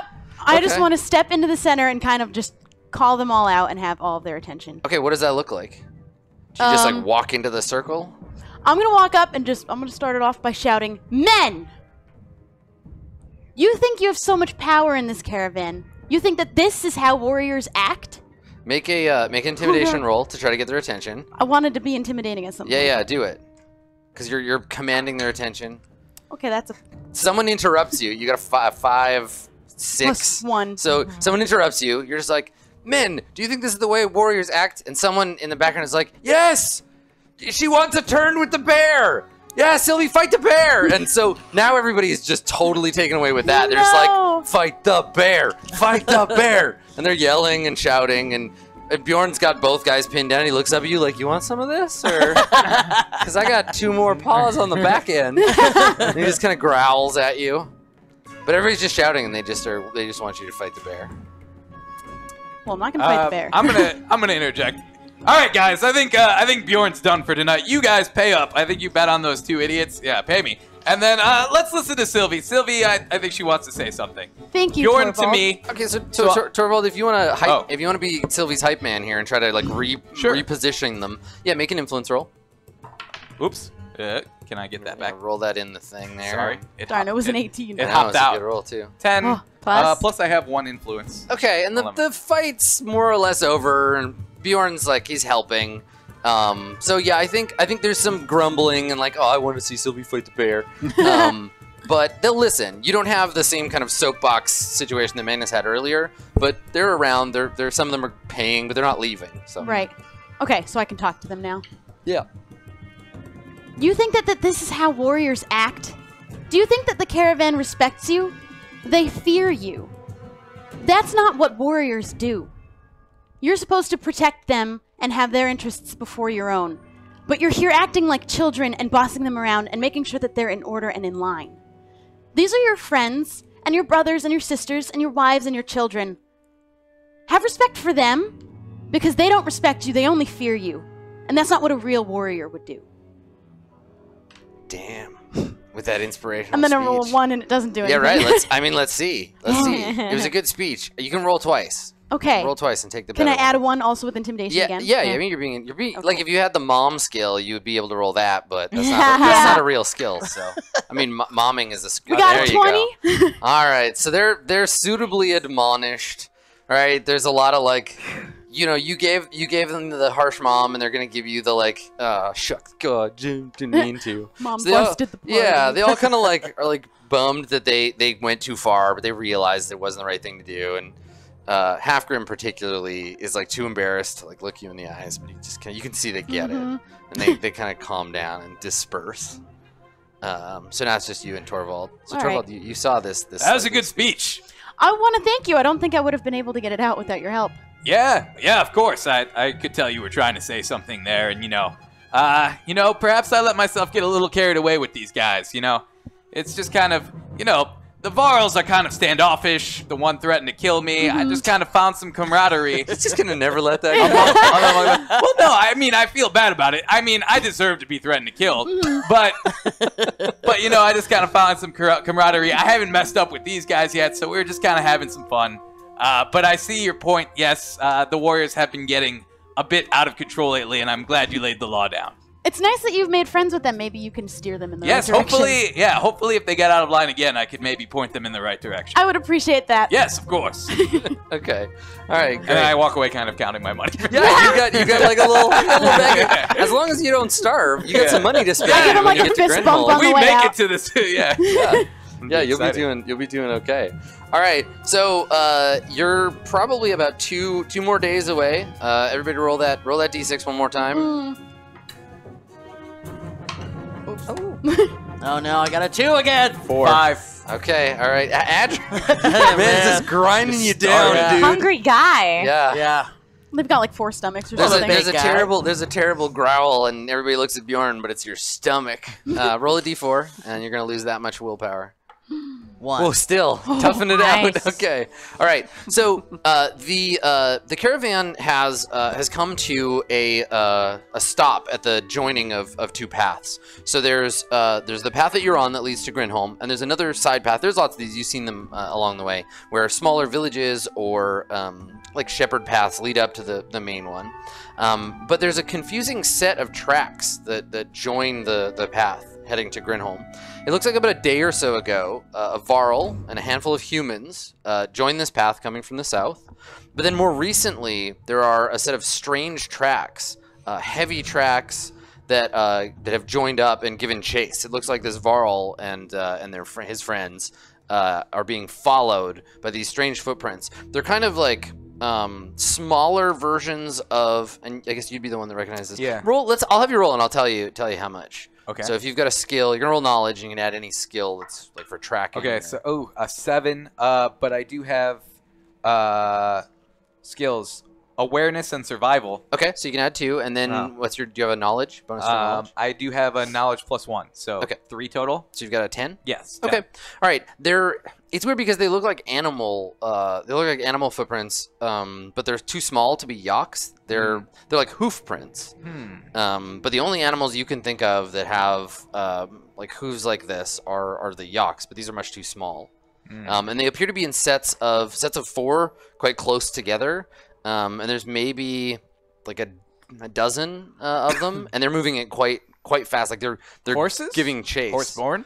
So yeah, so there's a thing. Yeah, that would be the thing. But for you in this case, that would be like seeing like dodo prints or whatever. You're like horses, but they're extinct. Like they were killed a long time ago. And I don't think you've certainly never seen a horseborn, but you would be the one that would think of that, where you'd be like, wait, it can't be. Like, and so maybe Isgard, you see Torvald like puzzling over these, and he's got that look on his face, like he's trying to not try to figure it out, but it's like he's come to a conclusion already, and it's like, no, that can't be possible. Can I make an awareness check? What do you want to try to figure out? To see if at this joining of the paths there's anything unusual that I might recognize. Yeah, just kind of like get a look at it. Yeah, Sure. in general, try to figure out what it is. 13. Okay. Yeah, not much more information. Okay. Yeah, you notice it. Everybody has stopped for a minute to like gather your belongings, but I think all of you can like notice these tracks. The rest of the caravan doesn't really care about them, but you guys have seen. And did you say the tracks are heading to Grinholm? Towards Grinholm, yes. Yeah. So there's Varl, and best you can piece it together is Varl, and there's wagon tracks with the Varl, so there's at least one wagon, and then a handful of humans heading towards Grinholm, and then we're pursued sometime later by these hoofed creatures, which you're pretty sure are either horses back from the dead or more likely horseborn. Puzzled by something, Torvald? Yes, this doesn't make sense. It looks like a Varl and some humans set out this way, and then I can't think of why this would be, but there's tracks that could possibly be horseborn here. Going in the same direction? Yes, giving chase. Horseborn. I mean, they're headed to Grinholm. I think we should investigate. I think we should try and hurry and see if we can catch up with them. You think we should speed up? Yes. I'm curious. How are our rations? Well, you were the one who took count of our rations. The warriors have been rationing them out. Oh, that's true. Yeah. So, I mean, at a glance, the wagons are looking pretty empty, but it's not like, if you want to investigate this, it's not like you have to go off in a different direction. Yeah, it's literally on the way. Just have to speed up. Did you say there was another, there's like a village or something that was also nearby too? No, this path leads up from somewhere in the south. Oh, okay. Yeah. Gotcha. Well, perhaps we should address the group and see if they think speeding up for this is worth it. I feel like we might be able to convince them on hunger alone. Yes. Perhaps there was a wagon with the humans. Perhaps at least they have some food we could trade them for. Sylvie, Yes.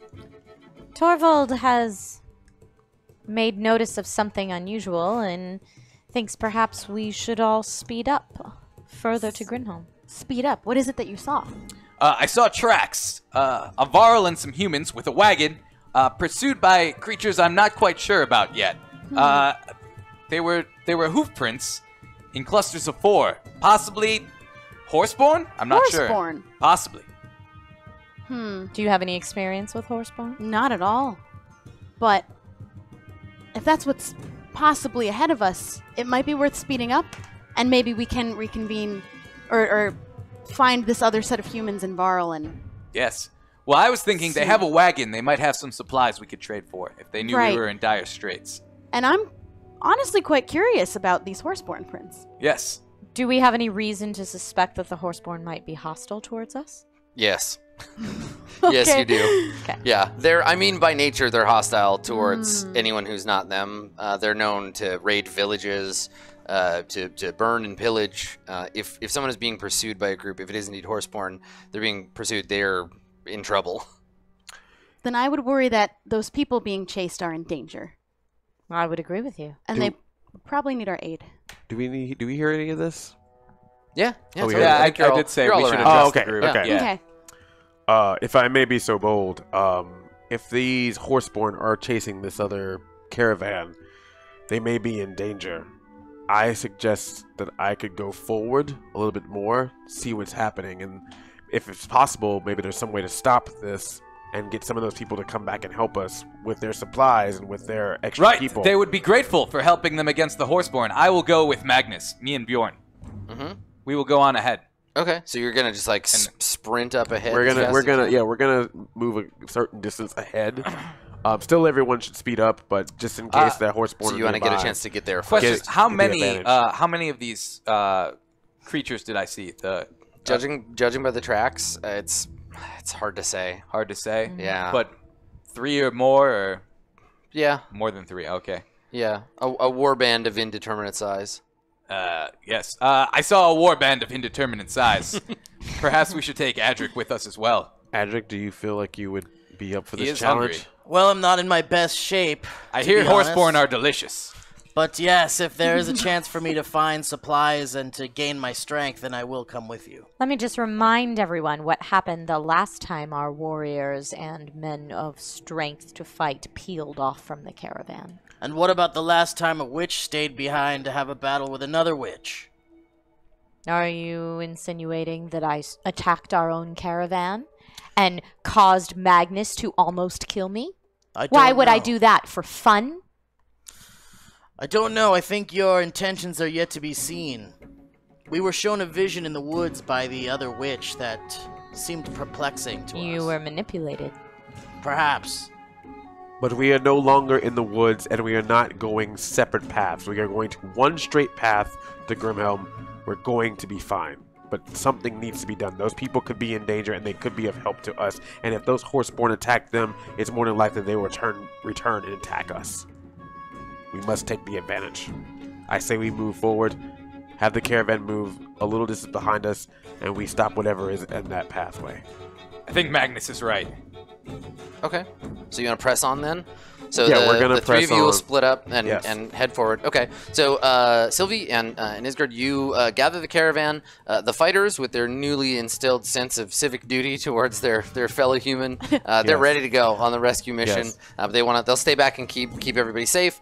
And you all start going. So you get. Oh, that's right. Yeah, I was like, besides, we can move ahead because I hear the warriors have been put back in line. And then Yeah. Okay, so you head off, and as I was saying before, the terrain, the closer you get to Grinholm, the hillier it becomes. There's this sort of rolling, these rolling gullies and high points, and it's as you reach the high point of one of these hills, you hear what at first sounds like thunder, a kind of irregular thunder, but not a single peal of it, but this continuing rolling sound of thunder. And as you look down into the gully, as you reach the top of a hill, you can see at some distance a cloud of dust that's been kicked up around a scene of some disturbance. There is a single, a lone Varl with a long salt and pepper beard, clad in a purple tunic, swinging a sword around him at a group of strange creatures. From the head to the waist, they appear to be men, albeit lithe and covered in strange tattoos. And from the waist down, they have thick, muscly, four-legged bodies with limbs ending in hooves. They have spears and javelins, and they are riding in a circle, running around a circle around this Varl. And around his feet, there is an overturned wagon peppered with these short spears. Human corpses lie scattered about, and whatever supplies he had in the wagon are thrown onto the ground. It looks like this Varl is making his last stand against these horseborn, and he appears wounded. He's got a javelin sticking up out of his chest, and there's blood splattered on the ground. It doesn't look like he's going to last against the raiders very long. They don't know you're here. He can't see you. You would guess at this distance, in the circle, there's about a half dozen of them, and there are horseborn. There are corpses laid out about. Like he's given as good as he's taking, but he's outnumbered now, and yeah, running out of time. No humans left. No, alive. the humans are all dead. Damn. Yeah. Torvald, do you think that you can aim and attack any of these from the distance? Well, I do have my bow. Am I within bow shot of them? Yeah. I mean, you'd get a shot. You might hit, and then they'll notice you're here, and they'll come rushing towards you. And judging by their speed, it's not going to be long. They seem to be almost like toying with the Varl, right? Like if they wanted to kill him, they could all just rush him and take him down. But they're poking and prodding at him. They're doing it cruelly. There's a purpose to this. Yes, I could take a shot at him to try and distract him. It looks like they're toying with that Varl down there, and the Varl doesn't have long. Are you prepared for them to turn on us and attack us? Well, there are 3 of us and 6 of them, it seems. Yes. Plus Bjorn. We have Bjorn with us. Ah, yes. Plus the bear. Well, I'm here for a fight. We might as well give it a shot. Do we just go charging in? Let's do it. Let's save that Varl if we can. Let's or at do least it. get something out of him before he dies. Exactly.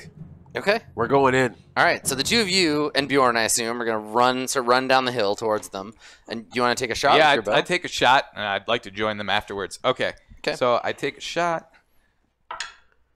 12 plus I have on ranged weapons agility 3, so 15. Okay. Plus 1 when I'm using my bow. Okay. So that's 16. All right. Can you roll a d6 for me? I just randomly need to pick a target here. Okay. 1. Okay, cool. Yeah, go ahead and roll damage for your bow. Okay. My bow damage is 1d12. Okay. Okay. 8. Nice. 8 health damage. Yeah. Okay, great. All right. So as the two of you draw your weapons and alongside brave Bjorn the Bear begin running down the hill, shouting your battle cries, an arrow flies over your head, strikes one of the horseborn in his flank, and he turns angry that there's like someone has interrupted their game. And he sees you, and he brings his hand to his mouth, and he whistles, and the rest of the horseborn wheel around behind him, and they start charging towards you up the hill. We see one of them make a last look at the Varl, and she grins this kind of like wicked smile at him, like, "We're not done with you, old man," and then turns and runs with her friends up towards you. I'm gonna put the initiative tracker together. Sylvie and Isgard, there's gonna be one of the two of you. Just give me I need a d6. I just need to know how long it takes for you to catch up. Go ahead. 2. Okay, so there'll be 2 full rounds before you arrive with the rest of your group, and I will check these guys. So there's 3 regular ones, 3 of those. Okay, all right. So who is gonna go? Who's gonna go first of the group of you? I feel like since I'm weakened, I should go second. Okay, yeah. I'll go first. Okay, you want to go first? Yes. They're kind of a little bit in a row, it sounds like, or at least in a line. They're moving as a group up the hill towards you. They're still too far. Even if you run at full speed, they're still too far for you to like attack in melee. Yeah. Okay, so we're still heading towards each other. Yes. Yeah. It'll take a turn of running. They're fast, so they'll get to you pretty quickly. Fair enough. Okay.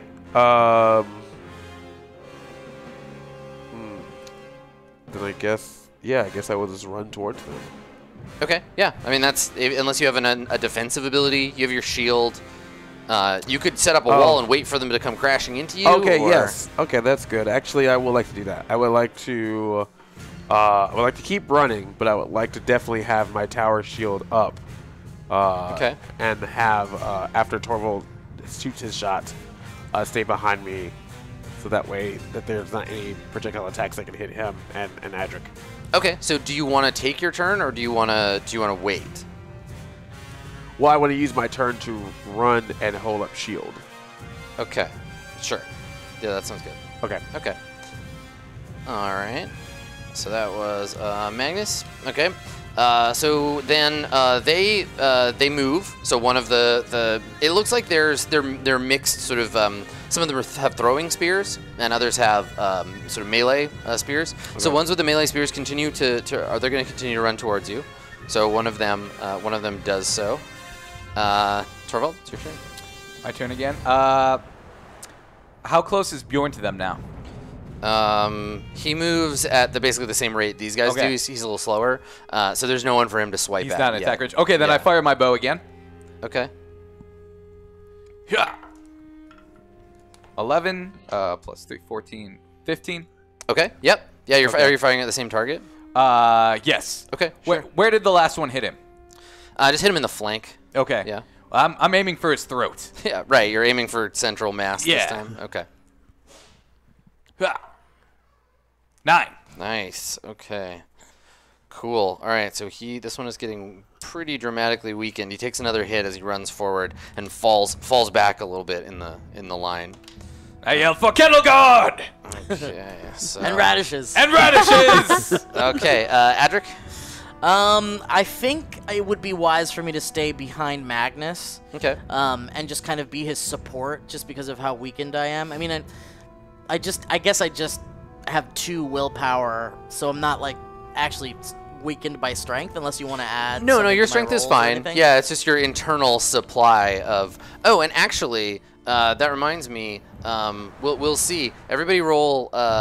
Everyone in the group roll a d6. So you're going into battle, and we haven't had to do this before. The caravan can't get their shit together enough.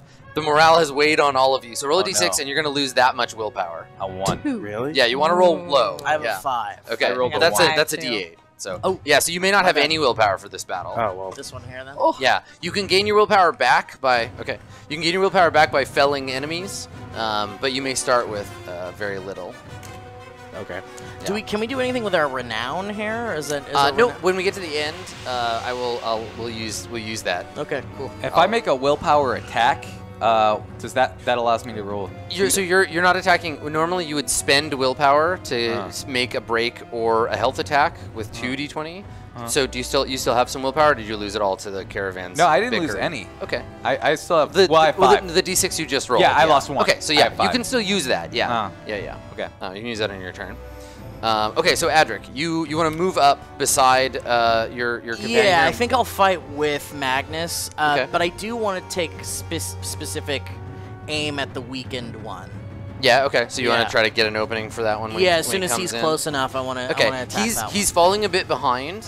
He's likely going to let his friends get to you first, and then try to find, or maybe he might run around and try to go after him. But Okay. I'll let you I'll know. keep an eye on him keep an then. eye on that guy. Okay. Yeah. All right. So back to you, Manus. What do you want Back to do? me. Yeah. All right. Are we closer in range yet? The ones with the melee spears are like another full. You could rush them from here, or you could hold the line where you're at. Okay. If you rush him, I'll go with you. All right. Well, I want to give them a little bit of a surprise. Torvald, Yes. may I borrow your bear? Absolutely. Bjorn with Magnus. So I want Bjorn to come to me.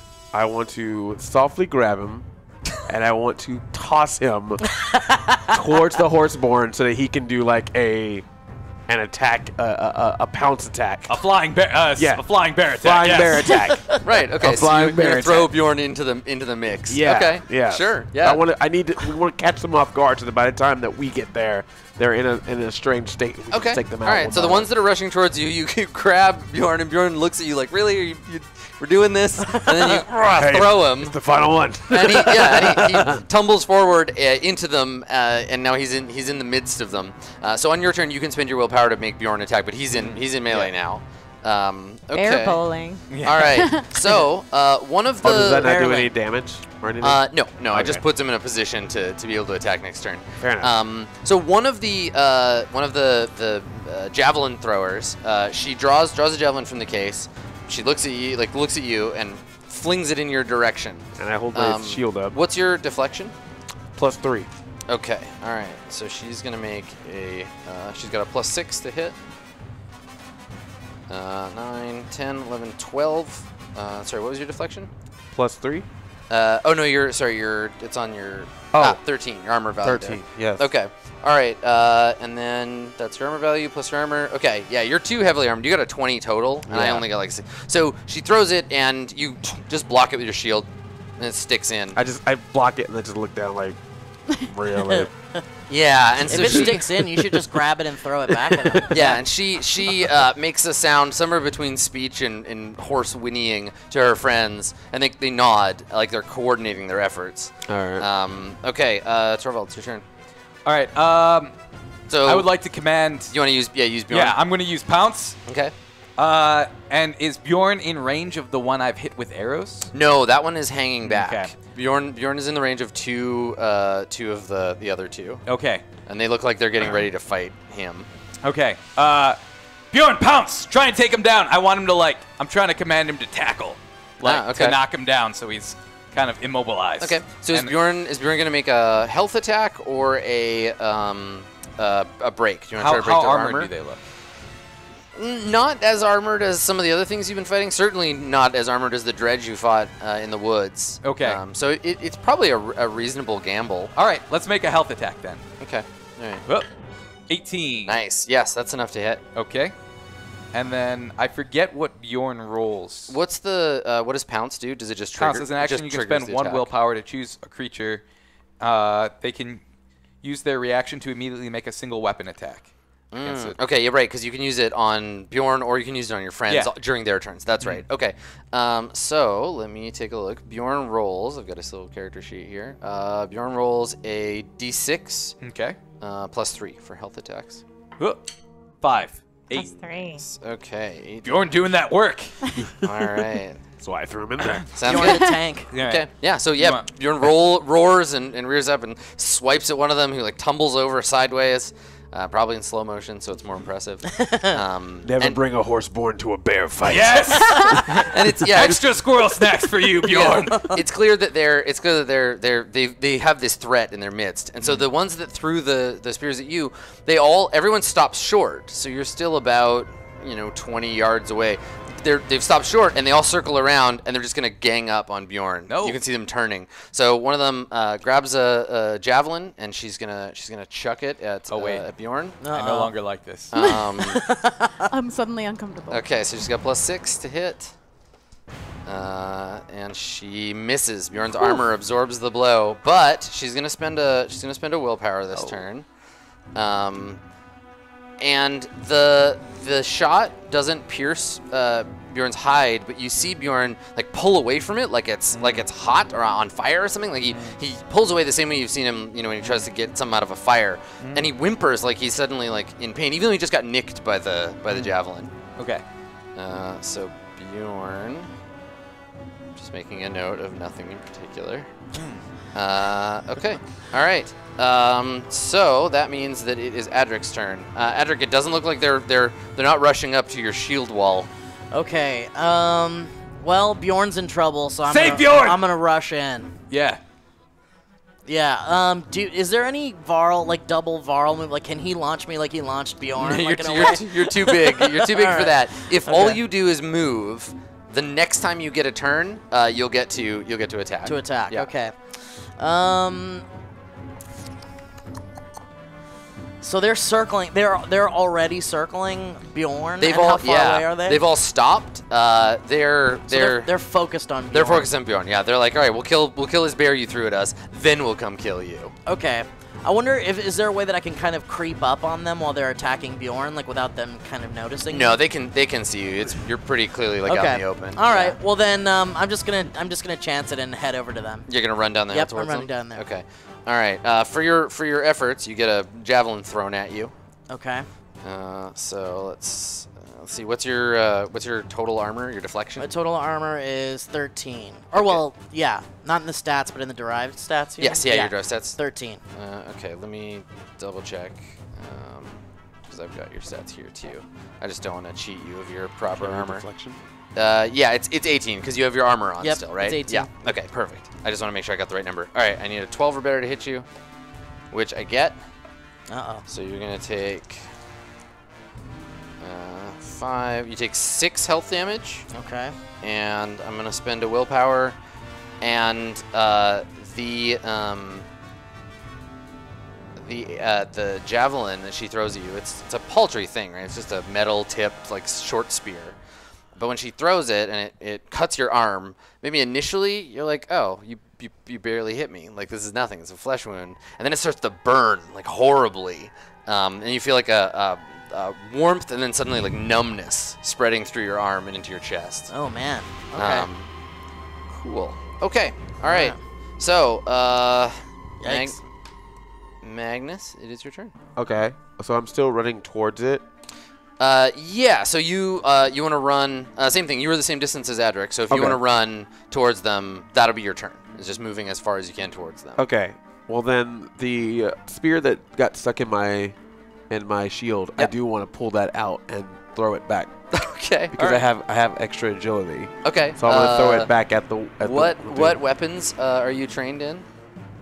It says that I have damage rolls with missile weapons. Oh, longsword, battle axe, warhammer. Okay. All right. So you're not trained in in throwing spears. That's okay. You can still do it. You still got your own agility. It just means you don't get any additional bonus or anything. I just want to make sure you didn't have a spear proficiency. Okay. Yeah. So roll a d20. Do you want to do a break attack or a health? Oh, break attack. Yeah, I'm trying to break their armor. Okay. And are you targeting one of the javelin throwing ones or one of the short? Yeah, one of the. Okay, one of the missile. Yeah, the ones? one that threw that at me. Okay, right. You know, just return to sender. Yeah, return to sender. Okay. All right. So difficulty's 14 on this one. Yeah. 19 plus 2 agility. 21 plus 3 strength. Okay. 20, 24. yeah. Nice. Okay. Yeah. Roll. I guess damage for this in your hands is going to be a d6 plus your agility. Okay. 3 plus 2 agility, 5. Okay. All right. So you hurl it back, and these creatures have, especially the missile throwing ones, you don't hurt it at all because they don't have any armor. So this is now because you made that attack. Okay. So you've reduced the break attack is what allows you to know that. Oh. So now you can just go after the health. They don't have any. They're just dodging.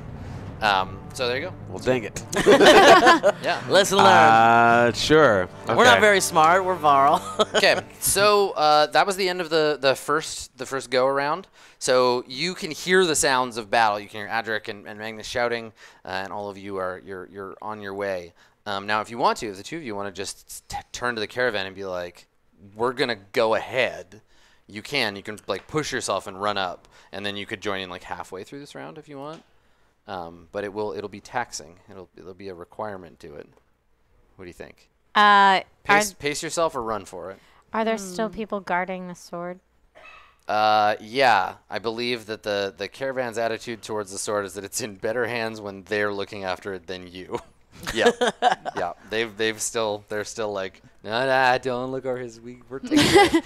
They're not full on trying to hide it from you, but they got it. They got it safe. They got it. Yeah. Okay. I'm gonna say to Sylvie, I'm going ahead. Then I'm going with you.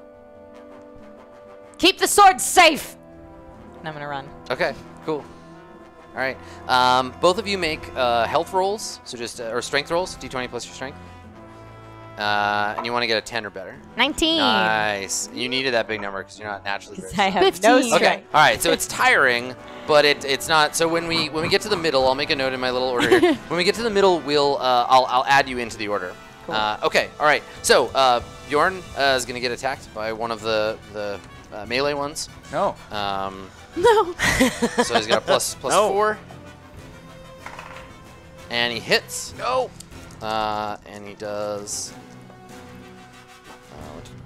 8. Whoa. Whoa. Okay. Uh-oh. Poor Bjorn. So Bjorn Yeah. No likey. is down to 12. Okay, so you hear Bjorn like roar in anger and rear up as this thing spears him, and the three of them are riding around. He's swatting at them. It's very different from watching him fight humans because these things are fast, and they seem to be used to taking down like a bigger prey. So he's having a bit of a hard time. But it is your turn, Torvald. What would you like to do? Yeah, I would like to make Bjorn retreat. Okay. I would like to. I'm still behind those two. These two, right? Yeah. Edric and Magnus. Mhm. Okay, so and they've got their big shields and stuff. So I'm like, Bjorn, to me. Okay. Okay, pull back. You did your job. You distracted him. So yeah. so Bjorn, he starts running towards you, but you can see like he's more wounded than he should be. He's staggering a little bit. Something is weakening him. So he takes when it's your turn, he takes some damage, and then you can command him to do whatever you need him to do. Yeah, I still he takes some damage. Yep. Yeah, but I call him back to me and tell him to get behind the Varl. Behind the Varl. Sure. Yeah. Yeah. Okay. And what do you want to do with your turn? You can still take a shot. Oh, I can still take a shot. Oh yeah. And I will also fire my bow at them. Okay. Anyone in particular? Yeah. Let's go for the weakened one again. I can still see him, right? Mm-hmm. Yeah. Let's bring him down. 10. So 13. Plus 1, 14. Okay. So 14. You miss. Oh no. Yeah. He's weak, but he's still fast. Ugh. The ones, and you made the attack, so I can tell you this. The ones that are fighting with spears, they do have like leather armor on them. They're not like the missile ones, so they're a little harder to hit. And this one, Which one did I hit? He dodges out of the way. Yep, that's one of these guys. Yeah. It's an armored one. Yeah. Okay. Yeah. And so he dodges out of the way. Okay. Cool. So. So wait, the ones that throw don't have armor, but That's the right. ones that are melee do? Yes.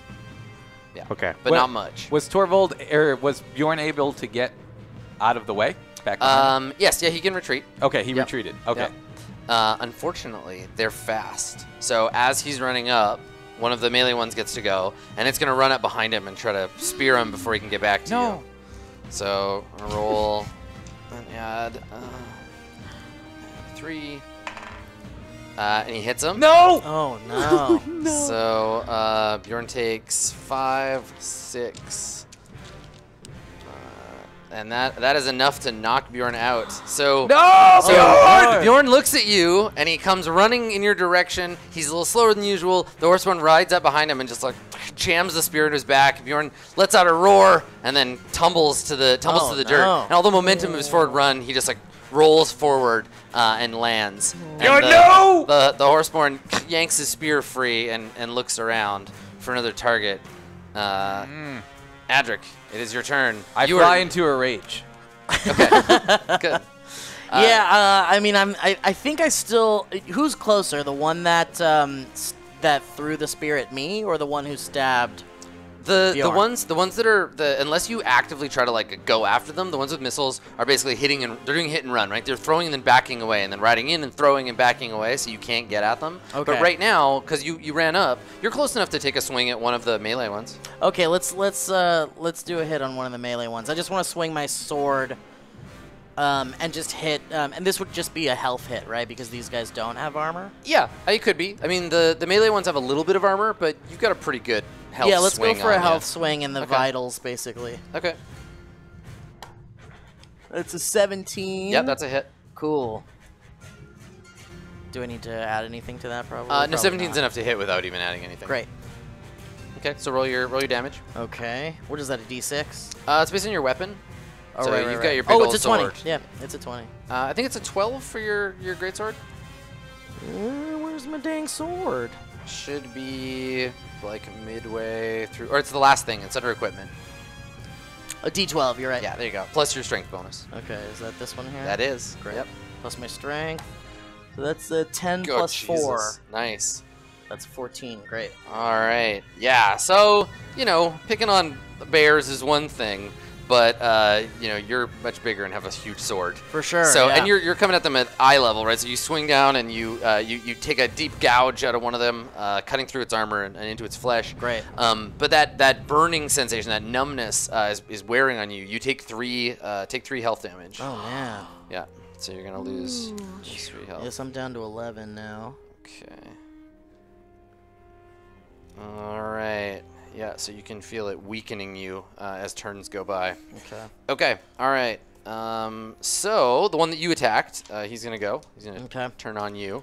All right. He's weakened now, so he's not rolling as much for hitting or damage. But I got a 19, Oh, so he man. hits you. And you're gonna take just 2d6. So you take 4 more Okay. damage to your health. Ooh. Yikes. All right. down to 7. All right, Adric getting weakened. So now, as your strength saps, your ability to hit's gonna lower. Don't forget to use your willpower to get bonus d20s on your attack rolls. I'm definitely gonna do that. Cool. Okay, so that was one of the melee ones. Magnus, it is your turn. Yes. Am I close to hit? Yes, yeah, you can run into the fray now. So like the one that Torvald was fighting is kind of off to the side, and he got his revenge on Bjorn, and he's looking at Torvald, and he's gonna try to ride around to go up and get him. But you also see Adric fighting, and Adric's fighting one. Another one is gonna ride up behind him, and then he's gonna have to fight two. But you could go and intercept that one. Okay. Yeah. I'm going to intercept. Okay. That Sounds one. good. Okay. Okay. Appreciate that, Magnus. I have to look out for you, brother. Yeah. All right. And I'm going to be using my battle axe. Okay, and you want to make a health attack? Two-hand it. No, I want to do the one that's going to hit him. Yeah, I mean the thing is, so you can make a break attack, which won't hurt him, but could reduce his armor. Oh, this one has armor. Yeah, Okay. this is the melee ones do have some armor. Okay. Then no, let's go for health. I'm going for Okay, health. yeah, Sure. higher difficulty, but the payoff is bigger. Okay, sure. 12 plus 2 strength, 3 strength is 15. Nice. Okay, yeah, you hit. All right, and then I did my battle axe. I'm doing my battle axe two-handed, so it's a D10. Okay. So that is a 6 plus 3 strength, 9. Nice. Okay, cool. Yeah, so you hear, Adric, you hear the sound of hoofs churning the earth behind you. One of them is riding up behind you with a spear, and then shield banger companion leaps in there with a battle axe, swings it wide, and intercepts him before he hits you. Perfect. Nice work, brother. Okay. Question. Yeah. While I've attacked them, is there any way to look and see if there's anything that they possess that might be something like basically like an antidote to whatever's happening to this? Not at a glance in the heat of battle. No. Okay. You might need someone with skill in herbalism to assist you. Need those herbs. All right. So before you arrive, I got one more turn with one of the missile ones. All right. So Back at me. one of the missile ones gonna try to get you. All right. They're trying to spread the poison around. So I put my shield up. So you're a 20 to hit. Yeah, I am. Do I make the? She's still got willpower. All right. I will spend one of her willpower so I can roll twice. But I didn't need to. I gotta hit. Oh, really? Yeah. So I got rolled a 16, and they have +6 when they're unwounded. They don't deal a ton of damage. You take 2 damage to your strength. To my strength? Yeah. So you're down to 28, I think. Oh, to my health? Okay. Yeah, to your health. Okay. And then she's gonna spend her willpower to also poison you. So Magnus, you feel the same poison across your mouth. All right. So at the top here in the middle of this round, the two of you arrive at the top of the hill. You can see halfway down the hill, battle has been joined. Bjorn is laying on his side. Torvald's got his bow. There's dust being kicked up by all of these. In other circumstances, these miraculous creatures, but right now they're trying to murder you, so it's a little less exciting. So let me restructure the order here. So all three of you have gone. So let's see who's gonna go first of the two of you, Sylvie or Isgard. I would like to go first. Okay. Okay, so Isgard. In the 2 rounds that they've been fighting, would I have been able to use dark energy to regain some willpower? Yeah, you've been running for 2 rounds. Okay, great. Yeah, that's fine. Okay. Is there any way that we can inform Isgard of our poisoned state? I mean, I think if she gets close enough, she'll be able to tell. You're all woozy and messed up. Okay. Yeah, my plan is to run straight towards Adric. Okay. And I'm assuming I can see that he's fairly bloody. Yes, yeah, you can see Adric. I mean, that's what Adric looks like when he's in a fight. He doesn't do a lot of defending. He's just covered in cuts. Okay. Okay, but so you want to spend this turn running towards him? Yeah, I'd like to get within speaking distance. Okay, sure. Yeah, you can move. I think you can move close enough and still like shout to him if you want or talk to him. Okay, great. So what do you do? I'm gonna run up to him. May I help you? I feel like I have no choice. Witch, I accept your help. If I help you, will you kill them all? Absolutely, that is my duty. All right, and then if I'm within up to 5 tiles away. You're well close. Great. enough, yeah. Then I'm just going to start muttering an incantation with my hands in my spell component pouch, and my eyes are going to roll back, and I'm going to use Strength of Will. Okay, cool. All right, so how much health does he get back? He regains 10 health. Nice. Nice. Cool. So that'll help offset that poison a little bit. Great. So you're at 17 now? Back to 17, yeah. Awesome. Okay, cool. All right. Thank you, Isgard. Okay, so that was Isgard. All right. So one of the missile wielders, they see you. They see that there's this new enchantress, and you're waving your hands and doing the magic, and she's gonna try and take you down. What's your dodge? Because you know your armor is like nothing. Right? Yeah, my dodge is 13. 13. All right, I got +3 to hit you. Probably go down if I hit you. No, I got 7. So she throws a javelin in your direction. You leap out of the way, and it thunks into the soft earth at your feet. She curses in whatever weird language these horse people speak. You should check out that spear, find out what that stuff is. it's right at your feet. Yeah. Sylvie, what do you want to do? Is there a group of them I could shield smash my way into? There are the 2 that are fighting with these guys. They're close enough. You could smash them both. You got to get down there first. Okay, then I'll just be running. Okay. All right. So humans are a little faster than Varl, so I think you can get there at the end of the movement. You can try to shield bash when you get there. Okay. So you get into that range. You got to spend the willpower for shield smash. You want to read what it does? As an action, you can spend 1 willpower to make a single melee break attack against an adjacent creature. On a successful hit, the target and all adjacent creatures, not including you, take 2d6 armor damage. Okay. Until the start of your next turn, you do not gain benefit of shield mastery. Okay, great. So go ahead and do that. Okay. So you're gonna make that break attack. Right, so that's... Which do I roll? You're gonna roll your break stat, which is +3. Okay. Yep, on roll a a D20 plus your break stat. 12, 15. If 15 is enough, yep, to hit them, definitely. Okay. So you hit one of them, and then you deal your normal break damage to him. So it's your weapon damage. Okay, that would be... D8. Or two-handed? You're doing your shield smash, right? So Right, it does so I have to have be one hand. Yeah. Which one's 8?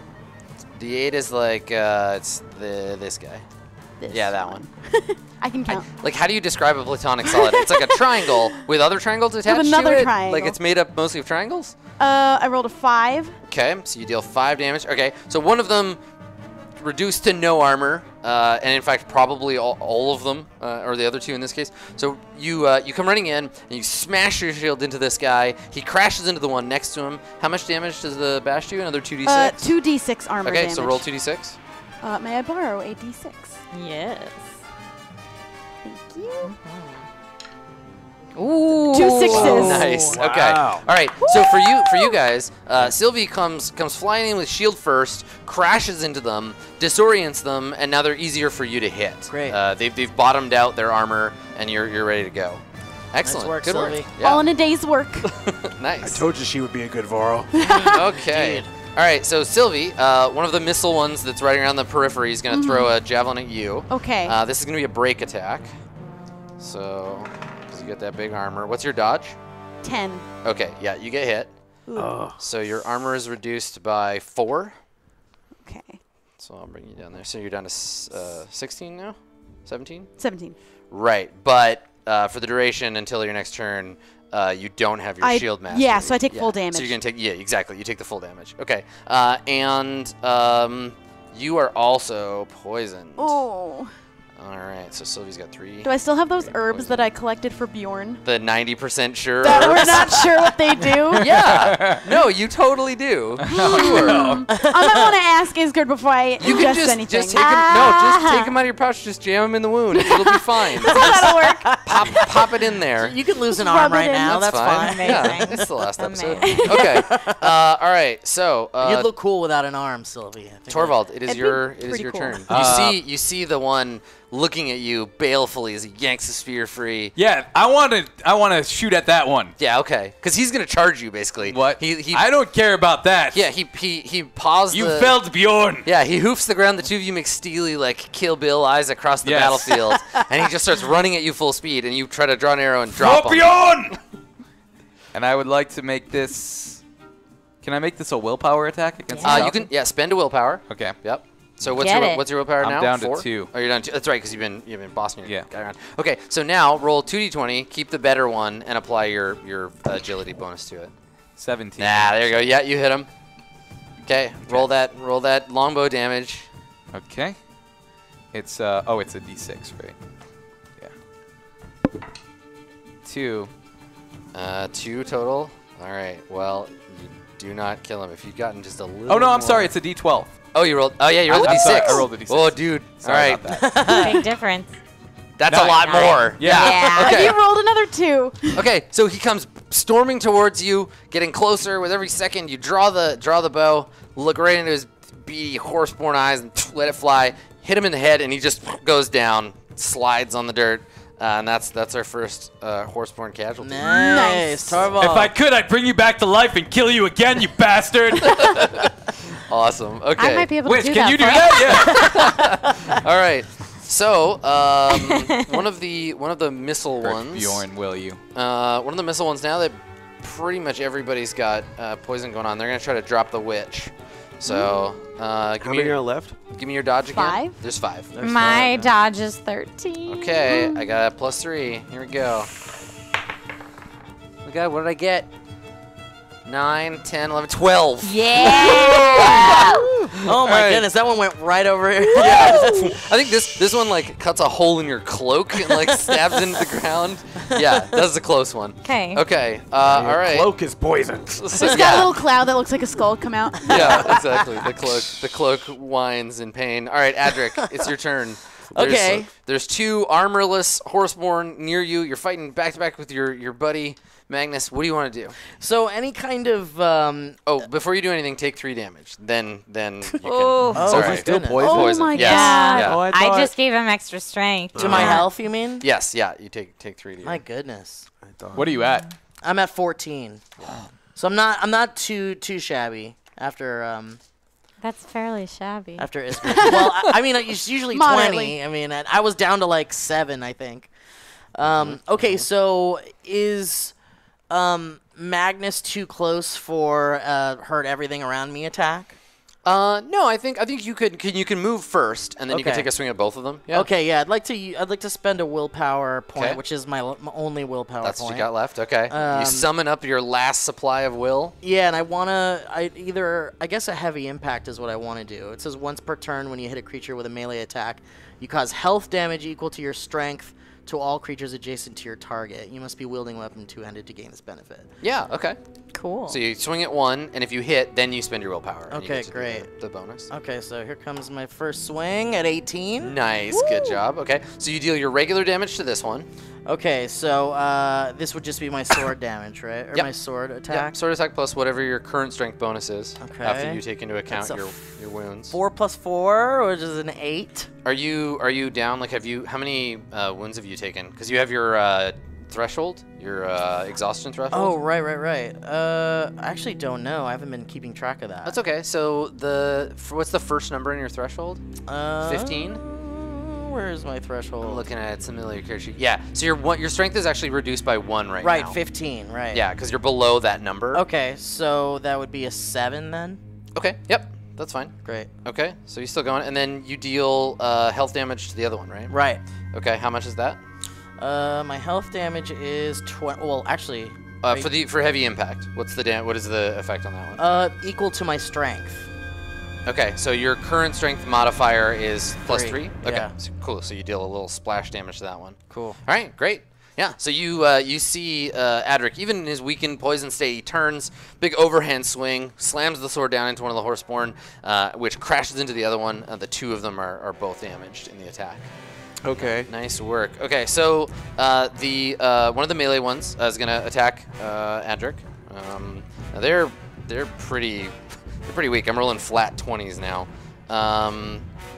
What is your deflection right now? now? 18. Okay, I'm gonna do a break attack. Okay. So +4 to hit. It's a hit, and this doesn't damage your health. This is just gonna my damage armor. Yeah. So your armor takes 4, 5, 6 damage. Man. 13, 12, 11, Okay, so he doesn't hurt you at all, but he's making it easier for the next guy too. Okay. So your deflection is 13 now? Deflection is 13. Oh, I thought that was my armor value. Did my armor go down too? They go down together, but Okay, take right, these right. points off your deflection. Okay, great. Okay, all right, so that's them. It's your turn, big guy. All right, so they're now headed looking in his direction. I'm behind them, right? You can position yourself as you need to. Yeah, the two of them have turned. He did the overhand to hurt both of them. One of them turned, stabbed him in the side with a spear. You take 3 damage at the beginning of your turn because you're poisoned too. Yes, of course. I would like to pull out my longsword, Okay. and I would like to stab from behind one of the Okay. the horseborn. Sure, that's yeah. aiming towards Adric. They're both about equally wounded. So yeah, you just pick one and take a slash at its back. Can I slice at both or Only if you have an ability that lets you target more than one, which I don't not. think you do. So then I will attack one. Okay. But I have advantage, right? Um, Advantage with attack. because I don't know. It just No. says if I have advantage. I don't know no, what that you don't. means. You don't. Oh, I'm just checking. So Yeah, see if I can that's roll okay. the dice. You can spend a willpower, but I know you have. I have no willpower. Thank the caravan for that. Yeah. Damn you, caravan! Caravan of love, indeed. All right. So stabby. So health attack. 9 plus 3 is 12. Yes. 12, but you're using your longsword, so you have a +1. Oh yes. Plus 1, 13. Okay, you hit. Oh, yay! All right. So then I go right in the old. Wherever they keep Right their in the organs. old- Here, wherever- this way. I don't know. I don't know what these horseborn do with their bodies. Yeah. What's in there? Right in the bread basket. Right in the old bread basket. All right, Okay. roll damage. What do I roll for longsword? Do you have a longsword? Who has a longsword? Give me damage on one of those. I think you have one. I have a longsword. How much is it? It's D8? if two-handed. It's It's a D8. D8? One-handed, it's D8 because you have your shield. Or yeah, Yeah. two-handed is. D10? Oh, D8. But you're It's a D8. using one using it hand. one hand. Oh, right, because I have my shield. You have your Right. shield, yeah. Yes. Okay. 4 plus 3 strength, 7. You kill him. Yay. Down he goes. Yes! Nice work, buddy. I got some food Yeah, for you now, oh, man. Adric. I've been drinking their blood the whole time. That's good to know. I'm Yeah. glad to have heard about that. And when I stab it, I want to like raise my sword so that the human part and the horse part like. Oh my slow. god. Nice. Sorry, Saban. all right, Ninja Scroll. So the other melee one is going to attack you. Bring it! He's gonna attack. He's Oh, gonna he's attack attacking Adric. Adric. Yeah. Oh, he's attacking Yeah, Adric. he's gonna attack Adric. Yeah. Don't bring it to him. So going your for- deflection is 13 right now. Yes. Okay, so I'm just rolling a flat d20. Yes, I got 17. No! I know, right?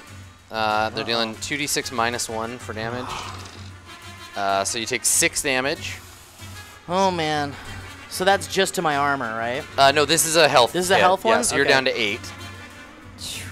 Yeah, which I think moves you down another 1 threshold level. And I'm gonna spend a willpower. You need to make a strength roll at your current whatever your current bonus is. Okay. So it's plus strength 2. Oh, yeah. Actually, it's plus 3 unless I lose one in this hit. You lost another one. Yeah, Okay, you're below okay, so the it's next plus thresh. 2 then. Yeah, so All rolling right. plus 2. 7, that's a 9. 9. Okay, so you're stunned. Okay. So that means that you're gonna basically when it comes turn for your next turn, you don't get it. We just skip over you. Okay. So I will make a man. note. Yikes. So what happens is he lunges at you with the spear, and you dodge past him, and then he kicks out with his back hooves, and he hits you and staggers you backwards, and all you see is like a bright flash and stars. Okay. Okay. Okay. All right. So Isgard, it's your turn. How many horseborn are there left? There are 4. Yeah. Oh. Is the one, and including the one I injured, right? He's still alive? Or he's Yes. not? No, the one you injured is one of the dead ones, right? Oh, okay. That's the one that you killed one, and Magnus killed one. But I injured one with my bow. Oh yeah, he's dead. Yeah. dead, Yeah, okay. he was one of the melee ones. Okay. Yeah. So yeah, Isgard, what do you want to do? I'm gonna heal Adric again. Yay! So I'm gonna go into my incantation again, and do strength of will, and then when I kind of like come down from it, just say, "Stop avoiding your fate. Harness your strength and do this already." Just do what you did last time. Yeah, And so you're heal him for another 10. all right. So you're back up to 18. You're full of unearthly energy. There's this magic coursing through you. Can I yell to the witch? Yeah, you can shout and do Witch! stuff in little fights. These horseborn, their weapons, they have some kind of poison to them. It's taking energy from us every time we attack. Is there anything that can be done about that? Yes, if you can actually fight them, maybe I can find an anecdote. Oh, you witch. Does her, You dirty witch. does her healing do anything to my strength, or it's still at 2? Yes, yeah. As your strength goes back up, you move up past the damage thresholds again. Okay, So great. what's your current? You're at 18. I'm at 18 health. Yes. Okay, so your first threshold I think is like 22. Okay. It's listed under the endurance threshold. No, your first one's 15. So as long as you're above 15. 15, you're at full strength. Okay, great. Yeah. Cool. Okay. All right. So one of the missile wielders. I'm gonna get you. One of these turns. I know they One are. of these man. turns. I'm gonna get you. All right. Let me try again. Here we go. How many warriors we got? Come on, guys. Plus 3. I got a plus Yeah, 3 where to are they hit. at? Here we go. I got 1. God. Oh, wow. So just still, you're tricky. I am real lucky Seriously. today. My goodness. Slippery witch. Got All that right. Doctor Strange stuff going on. So, Fake ones going on. Sylvie, you begin your turn. Okay. The poison saps your strength. You take 3 damage to your strength, so you're down to 17. To my strength. Your health right here. Oh, my health. This guy. Okay, Which yeah. actually is higher, so you're actually 20. 27. 27. Yeah. All right. Let me adjust it here. Okay. All right. What do you want to do? What's happening around me? Like, where is anyone? Yeah, that's a good idea. Get stock of the situation. So there are 3 the missile throwing ones, the javelin ones. They're basically just hassling you. They're just riding around in circles, throwing Okay. stuff at you. There is one close enough that you could rush it by itself. But the rest of them are just basically trying to like pick you off and weaken you. Okay. Down a little further, Adric and Magnus are closing in on the last of the spear wielding ones. Okay. And how close am I to Isger? Did I like shield smash way She's away? like, she's pretty close. She's like 20 feet away from you. Okay, just curious. Yeah. Okay, then I'll attack the one that I can rush. Yeah, you want to just rush at that missile wielder? All right. Yeah. Cool. Do you want to do a there's no reason to do a break attack. You saw them fighting them. You don't Right. have armor. I'm gonna just do a two-handed longsword. Oh, okay. So you're just going to throw your shield on your back. So you Yep. lose your shield mastery till your next turn. But Right. you'll get to do the two-handed damage. Right. Okay. All right. Go ahead and make So that that's- attack. You got D20 plus 2 plus you have 1 for your proficient with longsword. So Right. roll that. Right. So that'll be +3. a +3. Ooh, 6. That's the wrong die anyway. Use the purple guy. You were you were shortchanging yourself an average of 4 I'm really bad. points. Okay. 10. That is not enough. So you run up it with your sword, swing at empty air. The thing prances backwards, and you could swear the horseborn is laughing at you. Like she's like, "Nice try, human." Yeah, and when she gets to go, we'll see. Okay. All right. So another one of the missile ones is gonna go, and I think it's gonna try. It's gonna try to do a break attack on you, Sylvie. Try to get that armor down. So your dodge is what? 10. 10? Okay, yeah, that's right. All right, +6 to hit with this one. 12, okay. So she hits you. Your armor is further reduced by 5. Oh, man. So I'm down to 12. Yeah, down to 12 now. They've softened you up. Okay. All right. Torvald, it is your turn. So what is Bjorn's condition? He is down. Can I use recover on him? If you have something that can give health. I have recover. As an action, you can spend 1 willpower to choose a creature and encourage them to fight on. That creature regains health equal to 1d10 plus your influence. Okay, so 1d10. You can restore Bjorn Is to life. Is this the d10? D10's like the long, pointy D10 looks version like- of the here. D8. Oh, okay. Okay, 1d10 plus my influence, 8. Damn. Plus my influence, which is 1, 9. All right, so Bjorn, inspired by your word, what do you say to like get him up? Are you Bjorn, buddy! Bjorn, come back to me! Come back to me. We've got too much left to do. We've got radishes to eat and squirrels to chase. Come back, Bjorn! All right. There's like a montage of you guys in the field. Come on, He's buddy. remembering all these fun memories. Yeah. When you found him as a cub. yeah. So Bjorn is called back from unconsciousness and rises to his feet, ready to fight on. Cool. Yeah. All right. So he will be able to do that on your next turn, but he's ready to roll. Okay. All right. So one of the missile wielders wheels around and is gonna come after Isgard. It's a grudge now. I know. Hey, there we go. All right, I got a 16. Okay. How much health you have? Not a lot. You have a 10. Mm-hmm. Oh no. Okay. All right. So you take 7 damage now, and what's great here is that you get poisoned, which means you're gonna take 3 damage at the end of your turn. So you've got one more turn before the poison takes you out. Great. So you feel the sting of the spear. You can feel the poison coursing through your veins, and you know your time's numbered. Mm-hmm. So Adric, it is your turn. Adric, you take 3. You're gonna take 3 damage at the end of this turn. Don't take it now. Okay. You'll take 3 damage at the end. But on your turn, what do you want to do? So I have. What's going on around me right now? There is one more spear wielding one. That just got slashed at, and it's kind of caught between you and Magnus. Okay, well, I might as well just kind of focus on that guy since it's. Once we take him down, then we'll focus on the ones that are kind of like around the edges. Yeah. Okay. All right, well, then I'm just going to take. I don't have any willpower left, so I'm just going to go for a straight attack on that guy. Okay, let's go for a health attack. Yeah. Okay. It's an 8 plus 4, 12. 12 is not enough. You're shy man. 1. Damn it! And he dodges out of the way. Maybe gets his spear up to block some of the blow. Okay. Okay. Cool. And then you take Son of 10. a- Then you take your 3. Okay. Brings you down to 15. And that is Adric's turn. Okay. So the surviving melee guy, he's probably got one more good shot in him. Adric, he's gonna try to take you down with him. Okay. Oh, you were supposed to be stunned. You're supposed to skip your turn, but that's okay. Forget it. Oh, even though she healed me? But Okay, I okay. missed it, so Okay, don't worry okay, about it. okay. We'll just carry on. Cool. Okay, so he's gonna take a shot on you,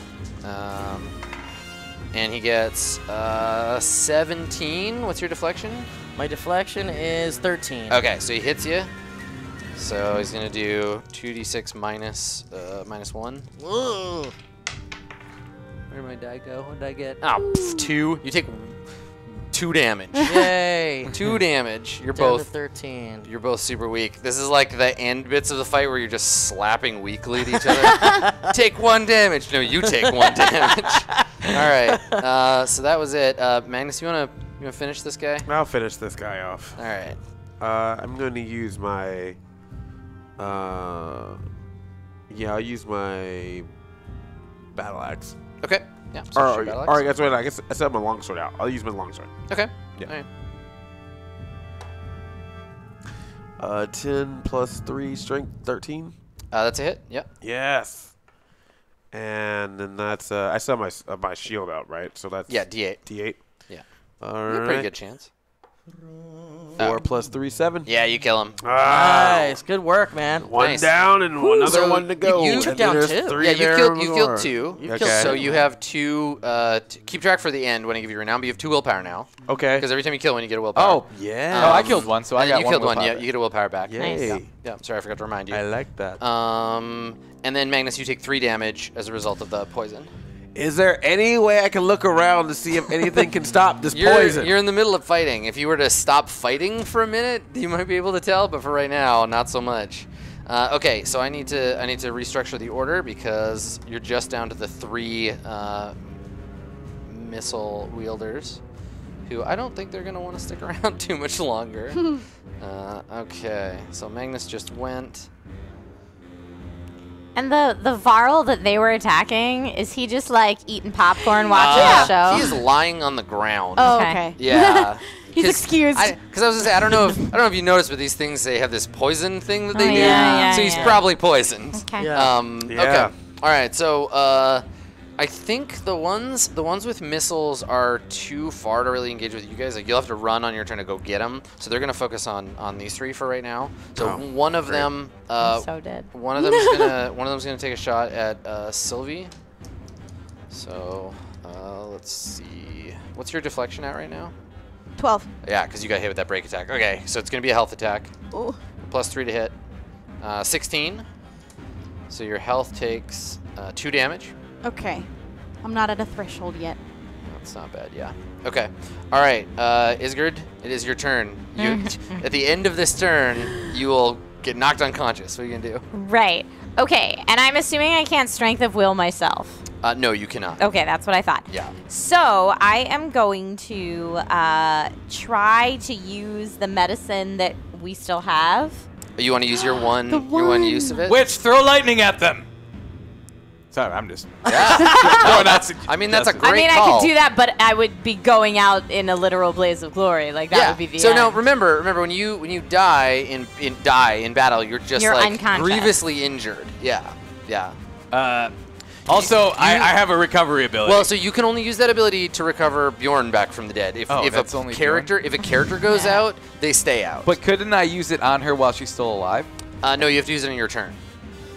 Oh, right. And my turn won't be. Yeah, By the time she's you down. get By there, the time she'll be she's dead. done her turn, she'll be Then I'm face out. down in the muck. Go okay. out in a blaze of Then do it. glory. Yeah. Do So whatever. I think I'm going to spend a willpower to get advantage on a medicine roll to try to cure myself of the poison. Okay. All right. Sure.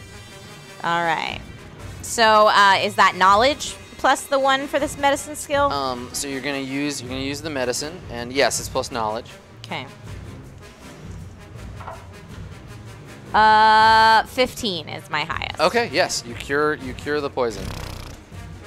Yeah. So you take the last medicine and you drink it, and you feel the poison clear from your system. Okay. And Very that's your turn. They're just gonna hit me right now. I was just saying, no, I could Yeah, just you're at 3 health. Yep. just nail you again. Which I'm not gonna.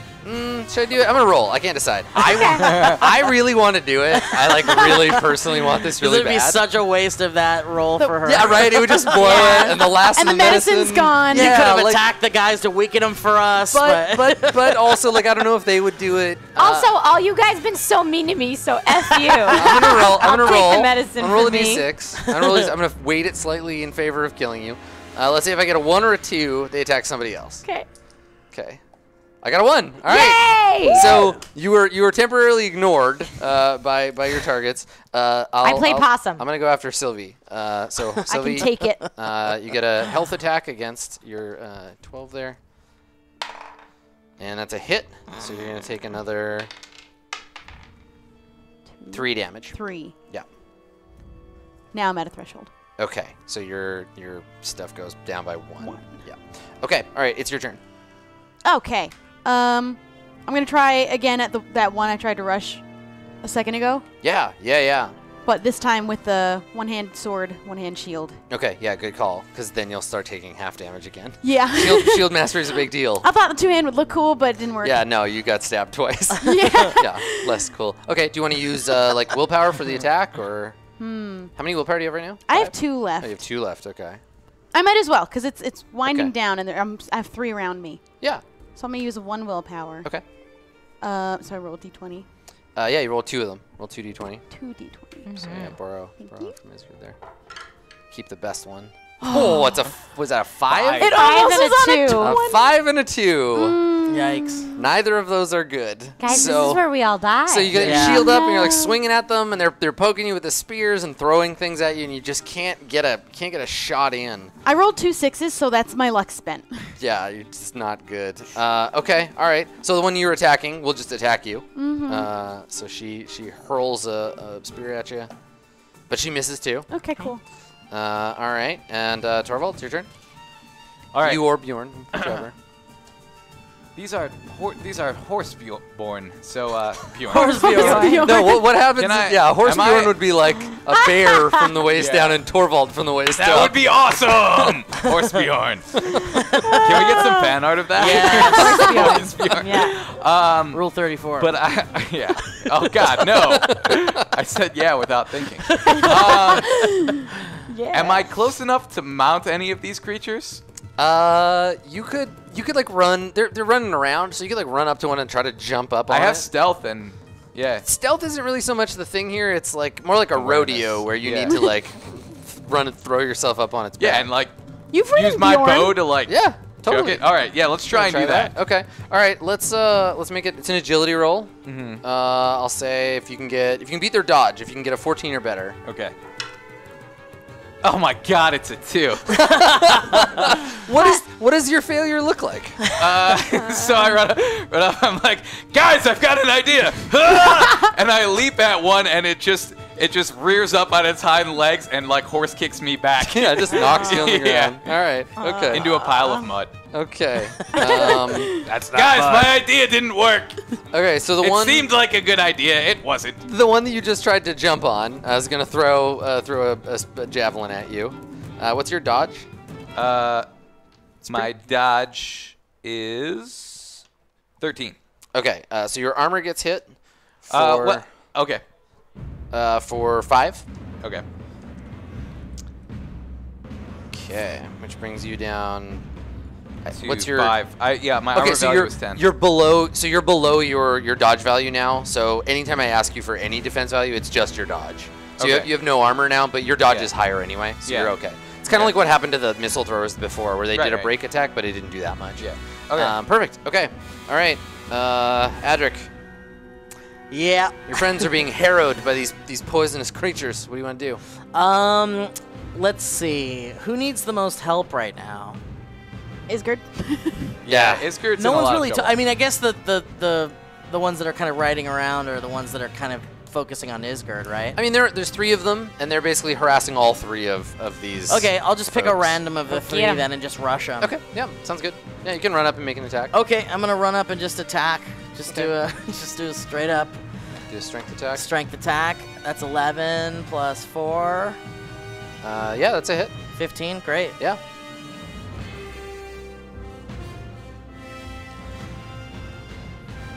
You want to roll damage? Oh yes, of course. I mean, you can just hit them and then not do any damage. no, that's if you it. I just want to see what happens. Yeah. Can I? That's a 5. And what do I add to my damage? Your normal, whatever your normal strength modifier is currently. 9. So that's a 9. 9 damage. Nice. Okay. A grievous wound to the one fighting, I think probably you. So yeah, Adder comes up behind, roaring. He's covered in blood. His own, other people's, everybody's. And he That's slams. unsanitary. Yeah, it's Well, he's been not- drinking horseborn blood. Yeah, right. He's blood in his beard and on Yeah. his chest. He's a mess. I'm just a walking biohazard. Yeah. I'm poisoned Okay. also. Cool. Actually, the poison has run its course. You don't take any more poison. Yay! Oh, so it does stop. at some It point. does eventually stop. Yeah. Yes. Okay. There are 3 remaining. One of them is going to attack you. Okay. They've all run out of willpower, so there's no more poison to be dealt. So this Good. one's going to attack you, and I get a 2, so it misses. Yay. Okay. All right. Magnus, your turn. Okay. I'm not close to any to attack. Is But that- you can move up and attack. can Like move up. Adric is fighting one that you could go and help. All right. Are there any near? Okay, so you just hit one, but Yeah. still alive. And then where are the other 2? They're around these 2 mostly. Like all 3 of them are kind of weaving in and out. Okay. I Harassing want them. to attack and head towards Isgard and Sylvie because I want to be able to get them behind my. Oh yeah, my yeah. Tower So shield. you want to move up? Do you want to make an attack or like try to taunt them, or because you have malice, right? Yeah. Power save. That creature was plus 10 plus your. Okay. So Magnus has an So what does that- ability. What does that do? Magnus Okay. has an ability that will allow him to draw aggro, basically. So you can run up, be like, "Hey, dummies, come fight me instead." Okay. All right. You want to do that? Yeah, I'll do that. Okay. You can have 2 guys. Well, I guess. What do you get? All 3 of them on So you them? spend a point of willpower, Yes. which brings you down to 1. Yeah. Okay. All right. And then So I- you use your ability. So I run up, clanging my sword, Hey, horseborn! Why don't you pick on someone twice your size? Right, instead of like 2/3 your size. Yes. Okay. All right. And yeah, I think it can affect. You pick one. So do you want the one that's fighting Isgard? I want or the one that's closest to Isgard. Isgard. Okay. All right. Yes. And what's your influence? It's influence, right? 10 It's plus 2. Two, Yeah, so 12. I get 12. Okay. So these things have a -1. I rolled a 1, so Great. great. Very nice. Okay. Yes. So yeah, you hear the banging of the shield, Magnus, and they turn, and one of them like snarls and rides towards you. Just to one, okay. Come fight you. Towards me. Yeah. You got it. Okay, so that one is going to attack you. All right, and I got a 9, so it misses. Nice. And Isgard. It's your turn. Okay, it's my turn. Yeah. You're not dead. And there's one dude left. No, there are 3. Oh, there's 3 guys. Yep. Yeah, one's by Adric, one's by me, and One's by me. One's by by Sylvie. Yeah. Yeah. Okay. Okay. They're moving around, right? I'm gonna ride the lightning at the one that's currently closest to me. Okay, so that costs you 1 willpower. Sure does. Okay, how many willpower do you have left? Well, I regain 1 at the end of every turn, so I'm seated between 7 and 8, depending. Okay. So if Alright, I so spend you got- this one, it'll be 7. So it'll be 7. Okay, all right, cool. And that does how much damage? As many as I have willpower, so that would be 7. 7. Okay, cool. All right, and this is are you plus, attacking? Plus 1 damage for each tile between me and them. Yeah, so that was my question. Are you Yeah. attacking the one that's closest to you, or are you gonna go after the one that Adric just fought, or I would like to go after the one that looks like it's going after Sylvie. the one that Torvald is trying to rodeo? Oh, well, that was bad. Yeah. I guess the one that Torvald's trying to rodeo. Okay, that's the furthest one away. Great, So so you do it'll- 7. Nice. What's the maximum range on it? Does it say? It says up to 2 tiles away, Okay, so it would be an extra 2. Yeah, so you move up a little bit, and then you deal 9 damage to that one. Great. Okay, so you've grievously wounded 2 of the 3 of them, and 1 is unwounded. That worked way better than my thing. So there's like a That flash. was much more effective. I should have said I have an idea before I did it. There's a bright flash as Isgard turns into lightning, streaks across the battlefield, hits the horseborn, and streaks back to where she was. It's very impressive. Thank you, Witch. Adric, one of them. Isgard! One of God, them you made attack such a point. You don't like witch. Okay, it misses. Yay. They're getting weakened. Sylvie, your turn. Okay, I'm gonna continue fighting the one in front of me. Okay, and this is the uninjured one. The one I'm that's- gonna try and that's injure fighting him. you. Okay, do it. Or her. Sylvie, go. Okay, then okay. These ones are lady horses. Get him. Boom! All right. 20. Nice. So Nice. you get to double your damage. Okay, and I'm Yes. gonna use my longsword one-handed. Yeah. So that's D8. Just take these. I've got 2. So roll those and add your strength bonus. Oh, wow. My strength is only 1. Okay. So you got 7, 7, 8, 9. 9. 9. They've all 3 of them have taken the exact same amount of damage. They've all taken Cool. 9. These are yours. Thank you. All right, cool. So yeah, you strike out at it.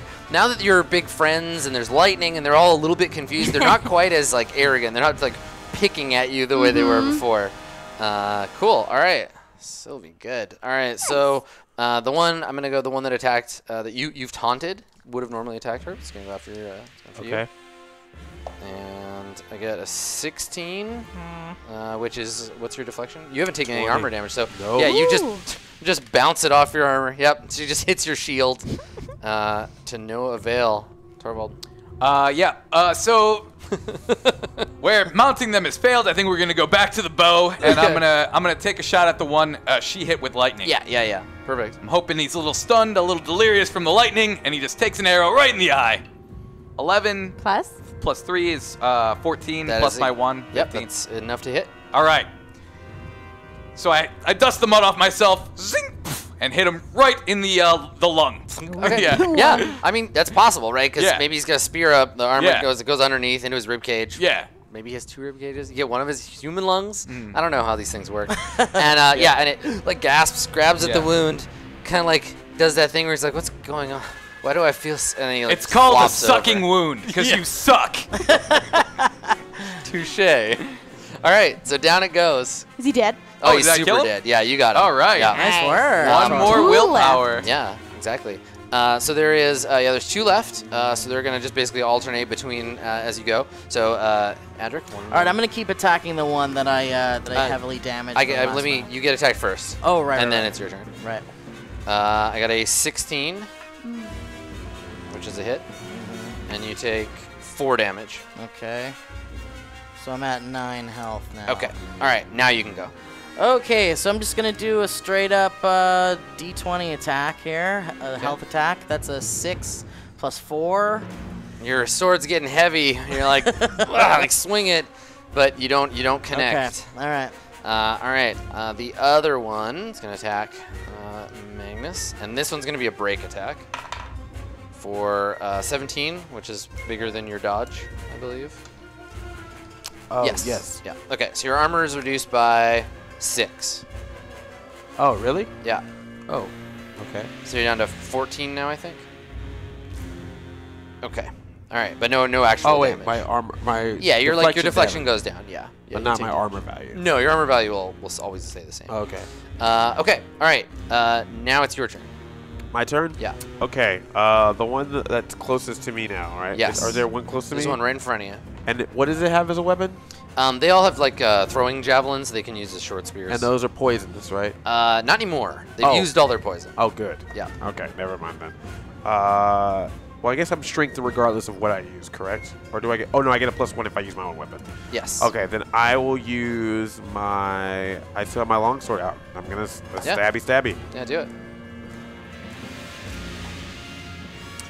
Ooh, 3... Yeah, plus... Oh man, the 3 Varl aren't strength, doing so good this 7, round. 7. That's a miss. All right, so we go back to the one fighting Adric. Okay. This is the trick with 2 of them. They get a turn after every time you go. If you kill one more, we go into pillage, and then everybody gets to go. Right. So this is the last of the dangerous times. So this one's gonna go after you, Adric.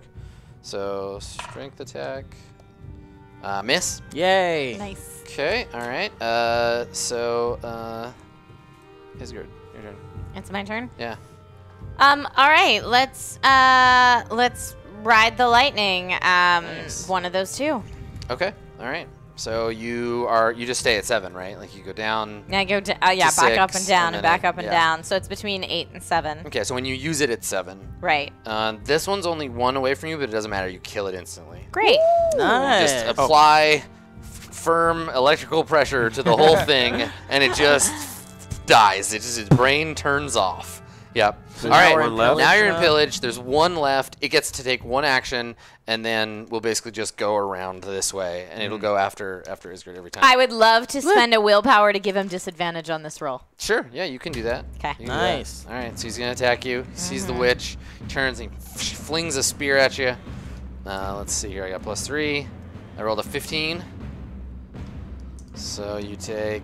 Well, was that with the disadvantage? Oh yeah, that's right. 7. I got a 10. And my dodge is 13. Okay, there you go. You dodged. Yay. So it would have got you, but the luck is on your side. Nice Willpower. work. So yeah, so it slips or stumbles, and the shot goes wide. Okay, cool. Your turn. Okay, I'm gonna take a swing with my sword. Yeah, this shouldn't last long. Thing's got 1 hit point. Go ahead. You have to hit it first, though. to Oh, be that's a able to- 6. Yeah. Yeah. Nope, you miss. All right, Magnus, you want to try? I would like to try. All right, I was do trying it. to see if I have... No, I guess I don't. All my stuff is... Worst case scenario, it gets all the way around to Isgard, and Isgard lightning bolts the thing again. Yeah. Okay. I should have used my... Oh, take a extra willpower for defeating I did. one. Yeah, you got one. Oh, in? I get one for defeating you get him. another one. Oh, Yeah, whenever you nice. defeat something. Okay. Yeah. Oh, I just should... Okay, never mind. I could have done something that I didn't do. When you hit me last time. Okay. Ah, right. That's right. Yes, return the I favor. could have returned the favor. That's right. All right. Take it. Okay, well, I'm going to just... I'm going to hold the sword in the air so the gleam of light can be on it. All right. Hoping this will be the final strike. All right, here we go. Ah!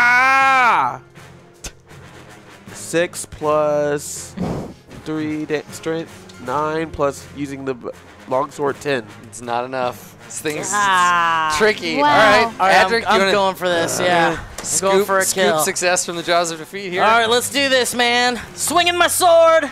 That's a 7 plus 4.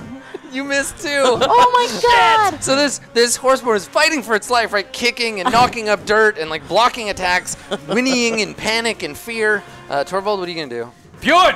You stay put, buddy. You're very injured. I draw my bow again. Okay. I'm not risking sending him back into All right, battle. you draw an arrow. Yeah. Fire your bow. 9. Damn.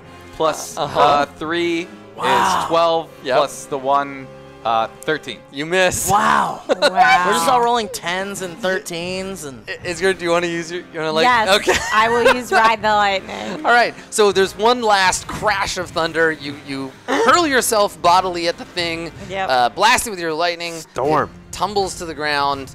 You get the willpower. Great. Let's tally renown. So the battle is over. How many did everybody down? You got 2. I got 2. You got 2. That's 4. 2. 2. 2. 2. All right, everybody, cool. So that puts Magnus up to 8 renown, and then Wait, what is this? Isgard to 6. I'm keeping track of your renown. Yep. So we have to 6. Okay, great, cool. All right. So the battle is won. These horseborn, they've been defeated. What do you do? Can we try to talk to the Varl if he's still alive? Yeah. You want to run over to his side? Okay. Yeah. All right. So I just want to ask. So when you get over there, so you run over to him. It gets hard to tell how old that you Varl are, but you can tell at a glance he's older than both of you. He has these like long, gnarly, like twisted horns. And despite just being in like a life-threatening battle, he has this kind of like world-weary, like kind of exhausted, frustrated look to him. He's sitting with his back against the wagon, and he has a big book that he's got closed sitting in his lap. And he looks up when you come over, and he nods, and he says, "Well, it's good to see you." What happened here? Horseborn. I would call it a miracle, but well, they tried to kill me. Fascinating creatures. I haven't seen one in ages. Any idea what they were after? Food, gold, supplies. They don't know how to craft steel the way that we do, and so have to make do. Primitive weapons, unless they take them from us. My poor guards. Shame. Can we heal your wounds at all? Oh, these? Well, I'll be alright.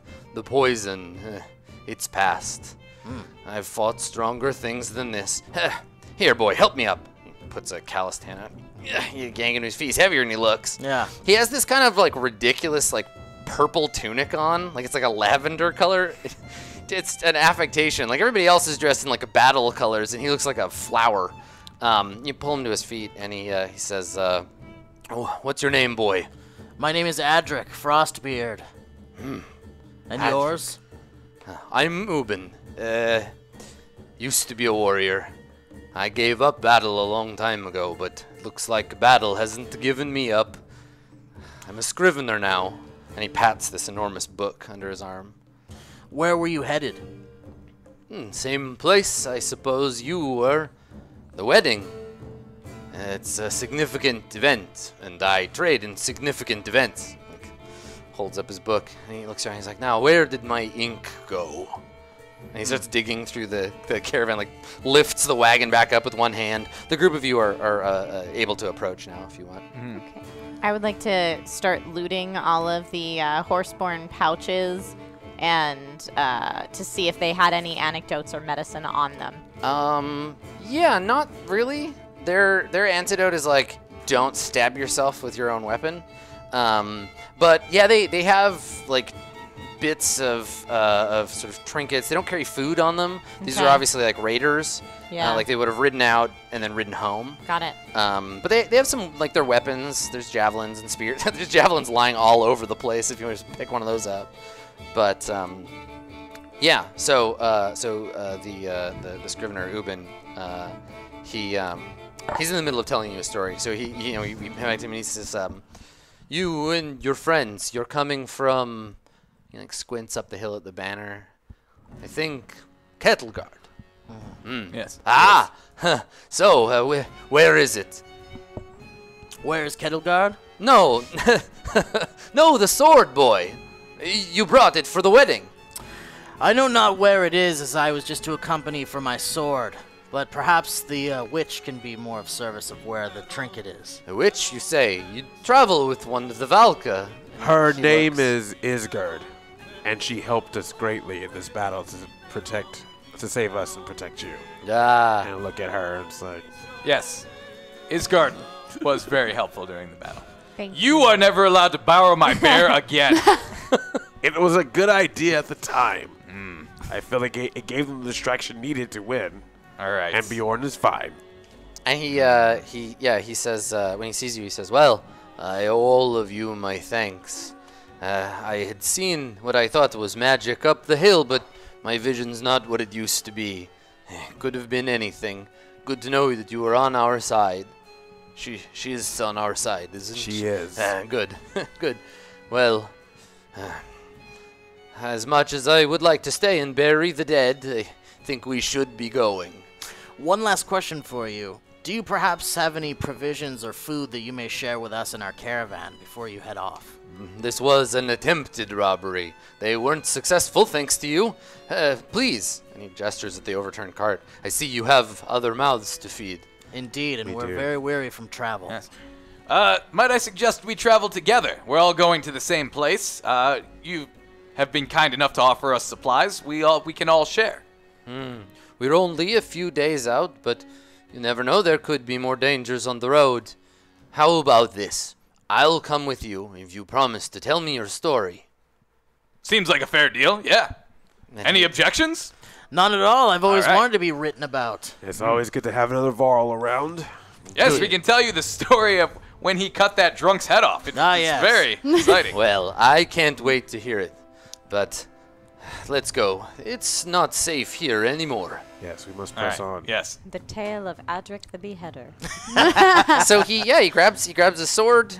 He scoops up some materials. The rest of your caravan sort of descends and picks what they need from the supplies, and you head west, and everything in our caravan is Yeah. the same as we left it. yeah. The Okay. caravan, they were on guard. They were taken care. So we give a little like good job, warriors. Little Yeah. handshake. Give him a nod. That close up like cinematic shot of the handshake of the human and the Varl. Yeah, your huge hand, and they're Yeah. like tiny. Yeah. Maybe we throw him some weapons we found in the caravan over there. or the cart. And so while the caravan folk are gathering up supplies, the warriors actually they get the bodies of Euban's guard, and they say a few words over them. They lay them to rest with their swords, and the caravan continues. So what we're gonna do is we're gonna enter into the epilogue here. You're gonna reach Grinholm. We're gonna talk a little bit about what that looks like for all the characters. And caravan, you too will get to choose an epilogue for yourself. So through the mists ahead, some days later, through the mists ahead, the great hall of Grinholm can be seen rising in the distance. Our journey together is almost at an end. Soon there will be feasting and boasting, fires and mead, and the bittersweet feeling of a story's end. Caravan, when you arrive in Grinholm, will you celebrate, but solemnly, recognizing those who did not arrive in this Hall of Heroes with you? Will you enjoy both tears and laughter in equal measure, knowing that every journey is a mix of both and must be appreciated together? Or will you get roaring drunk, shouting your glorious accomplishments into the night? After all, you made it here, and those who died did not. This is no time for tears. So go ahead and caravan, participate in the epilogue with us by sending in your votes. I have a last sort of cutscene for all of you, and then I want to go through each character, and I want you to give me a little like this is what we see, and it can be like during the wedding, it can be like your teary farewell afterwards, it can just be like a little bit that you want to use to kind of close up the story of your character for this game. So finally, after all these many days, you arrive at Grinholm. Rising from the misty hills like the back of a breaching whale, the great hall is already awash with people. Dozens of banners in beautiful colors fly from the many camps that encircle it. As you approach, you pass caravans whose journeys seem to have been as hard as your own. Even the most jovial smiles that meet you are tinged with the weariness of their own saga. You've made it, and with Journey's End, your reward, your gift will find its home in the hands of Gudrun Hornbreaker, and all will know and honor Kettleguard. The roll of ages will remember you, and your journey here, and your place in the sagas of this world. So who wants to go first? Who has a little epilogue they want to show us? This is like as the credits are rolling, you're getting your little scenes of what your character gets up to. I'll go first. Yeah, you want to go first? Yeah. Okay. And they can include another character. They're just like a little kind of wrap-up scene. Yeah, I mean, I think Adric, his whole motivation was just to fight, essentially. He was there. He wanted to see battle. He wanted to kill things and behead things, and I think there was plenty of that going on. But I think more than anything, Adric learned, since in the beginning of all of this, he kind of feared the magic that Isgard used against, her enemies, and he kind of feared the kind of what he didn't understand, really, which was just that witches had been known to be kind of evil, and they use their powers for bad, and it's always kind of like beyond the mind of a Varl. So I think having a moment to just kind of have to speak with Isgard would be a part of my okay. Yeah. What does that look like? What do we see Adric saying to Isgard? I believe your name is Isgard. That is correct. Until now, I had merely referred to you as witch. I am well aware. And I guess I was unaware of how that name affected you. It is not my favorite. Well, I'm not one for poetry, as you might say. But I will say that I do appreciate you helping me in battle more than one time, and that is something that, as a warrior, I don't take lightly. You are an incredibly strong warrior, and provided you can remain in control of your emotions, this can be used for good. You remind me of someone that I cared for very much once. I very much wish to hear that tale, if you would spend your company with me. Maybe at some point. Sure. Right, and so Adric, you're called back by voices of other warriors. There are men and Varl here in great number, and someone calls out to you like, "Where's Adric? I want to hear the story about how he chopped that man's head off again." And a bunch of revelers come and find you, and they're like, "Yes, Adric, come and tell us." And they kind of drag you away, leaving Isgard to the shadows. Okay. I presume like sort of smiling after him as he goes. Yeah, and just kind of my kind of epilogue scene is just kind of looking out over both the people that have come in our caravan and the people who've traveled here and are celebrating this wedding, and kind of especially the women and the children and the non-warriors, but people that are celebrating family and friendship, kind of looking over them in a melancholy yet happy way. I'm happy for them. Right. And so are you still like at a bit of a remove from this party? Is it like the same things we've seen for Isgard, but at a larger scale, or have you been like invited in and you're like drinking with people? No, I'm still keeping my distance. All right, from cool. Everyone else. I prefer to be alone. Yeah. All right. Great. Yeah. So we have that moment of seeing that, where like even the quest is what mattered to you, and you're keeping an eye on everybody, but at a bit. We got there and people are safe and happy, and that's all that matters. Cool. All right. Magnus, do you have an idea for us? Do you want to go next? So I'm gonna go to Sylvie. Nice. Yeah, I figured. Okay. So it seems that you have led us to a victory. With some great casualties. No victory is without some casualty, whether it be personal or emotional, but the end result is the same. We did make it. But with your help, I don't think that we would have ever made it here without you and your friend. Well, I don't think we would have made it and kept the spirits that we had up without your leadership. Thank you, Magnus. That means a lot. Thank you, Sylvie. Now, I think I'm going to press on. You're going to leave us. Yes, I feel that my time here is well, and while it would be great to celebrate and enjoy this time with the masses, there's still battles out there that need to be won. There's still people of our own that are alive but out there, and maybe just some kind of way I could bring them back and bring them here. I would at least like to try. Well, just know you always have a friend and a home here with us. I believe that. And just so you know, if you ever feel that you're in danger, I won't be too far away, and will always be back to help. Good luck out there, Magnus. Same to you, Sylvie. And then we did that thing where like your foreheads touch. Yeah. She said like calming, like great, and then I just disappear. Yeah. Well, and I think like you, maybe. One go last ahead. thing. Yep. Take care of Adric. He means well to me, and there are only so few Varl left, and I know that he will be good with you in good company. And after he says that, hey, what are you guys talking about over there? Is something cool? Sounds serious. Sounds serious.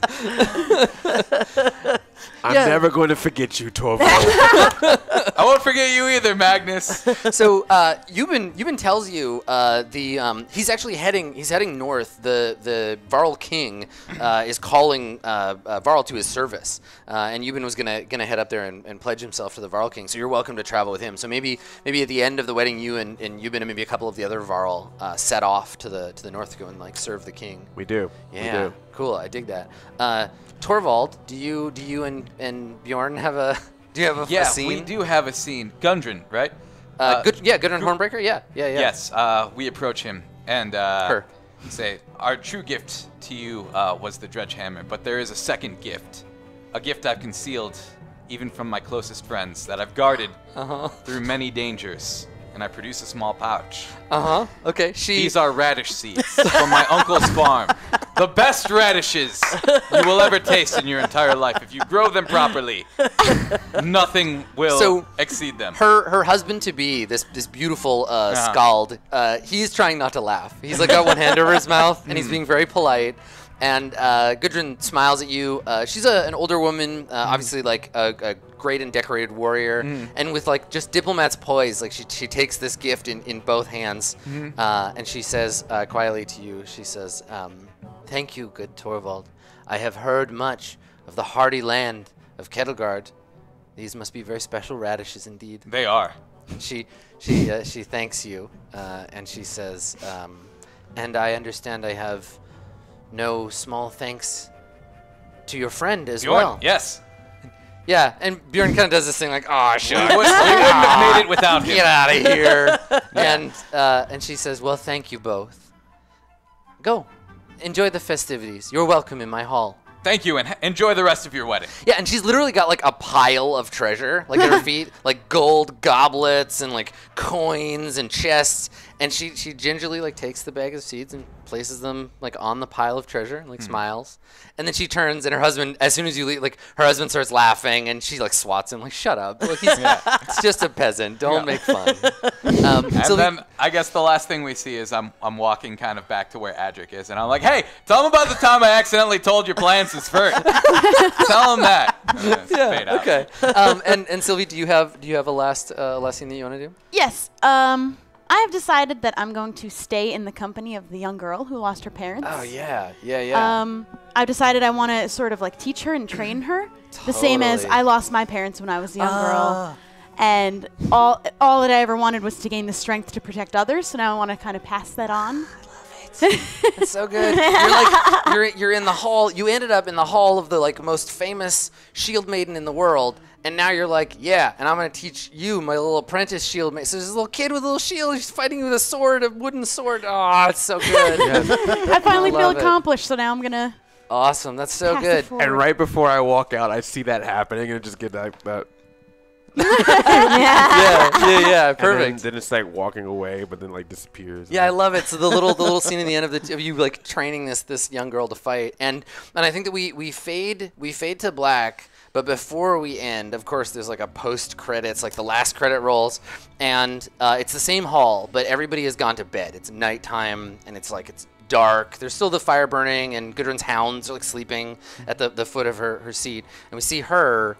We see Isgard, and Isgard, you have in your arms the sword, and Gudrun says to you, you've been invited to her hall. Her husband's not here; it's just the two of you. And she looks at you and she says, "You have the dredge hammer? I do. I heard that you suffered greatly to bring it here to me." I knew it must arrive here safely. "I have been speaking with the Valka. I had hoped that my wedding would be the end of battle for me, but... And she puts a hand out, like, to take it. Mm-hmm. And I'm like... Yeah. And instead of just, like, taking it from you, she takes it and she draws it. And we see her face reflected in the blade of the sword. And I think we hear that humming sound from the... And this is, like, her imagining. So we hear the humming sound of the dredge. We see their yellow eyes. We hear in the soundtrack like battle kind of sounds rise up, sounds of war. And in the blade, we see her kind of visions of battle with the dredge.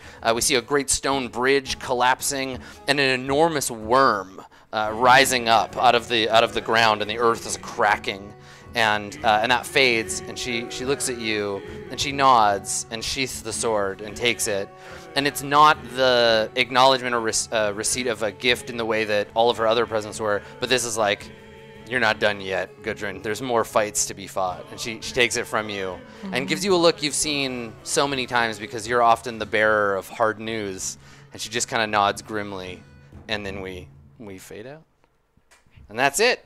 We're done. That's our saga. Oh my goodness! Great. Wow. Yeah! Yeah. That was a good story. So thank you so much for coming, everybody. Thank you for watching. Thanks, of course, to Stoic and Banner Saga and Versus Evil and Hyper for giving us a place to tell the story in. I'm Adam Koebel. You can find me on the internet, twitch.tv/Adam Koebel. I do role-playing games like this all the time. I run 4 campaigns a week. So if you thought this was cool, there's lots more of this BS for you on the internet. I'll let my cast tell you a little bit about themselves as a means to go out, and then I think we have a message from our producer. I think Zach's gonna pop on and say hello. So playing Torvald.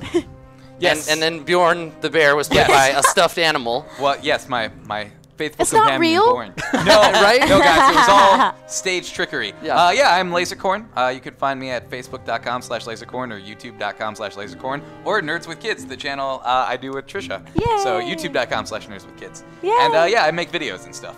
Yeah. Yeah. Rad. Thank you. Yay. Playing our mysterious witch Isgard, and also sometimes playing a lightning bolt. Sometimes. Hi guys, I'm Trisha Hirschberger. You can find me online at That Girl Trish with no I in the girl, or on YouTube or Twitch /Trisha Hirschberger, or on youtube.com/Nerds with Kids with Lasercorn. And yeah, I host a variety of tech and gaming content kind of all over the interweb. So if you go to my YouTube channel, I try to playlist everything there as like a nice central hub, so you can find that stuff there. But thank you, this has been really fun. Excellent. Cool. Thank you. And our junior shield maiden all grown up by the end of the adventure. I am Shelby or Shubble on the internet. I play video games on YouTube, youtube.com/Shubble, or facebook.com/ShubbleYT. Or you can find me on Disney XD, playing games there too. Yeah, lots of games. Lots of games. Awesome. All right, on the enormous warrior side of the table, starting over here with the strong and silent Magnus. Yes, I am Magnus. I'm Andre from the YouTube channel Black Nerd Comedy. So you can catch me on YouTube and on Twitch /Black Nerd Comedy. And on Twitter and Instagram at Black Nerd. I do lots of talks about geeky stuff and nostalgia and reboots of nostalgia, which is like every day now. And that's it. And just kind of have fun with it. Enjoy it. Have fun with all this geeky stuff. Excellent. And last but not least, chopping heads and breaking hearts, it's Adric. That's right. I'm Steve Zaragoza. You can find me at Steve Zaragoza on most social media things. And I'm also part of The Valley Folk, which is a new thing from the old members of SourceFed. And you can go to youtube.com/TheValleyFolk to check that out. And also patreon.com/TheValleyFolk to become a patron.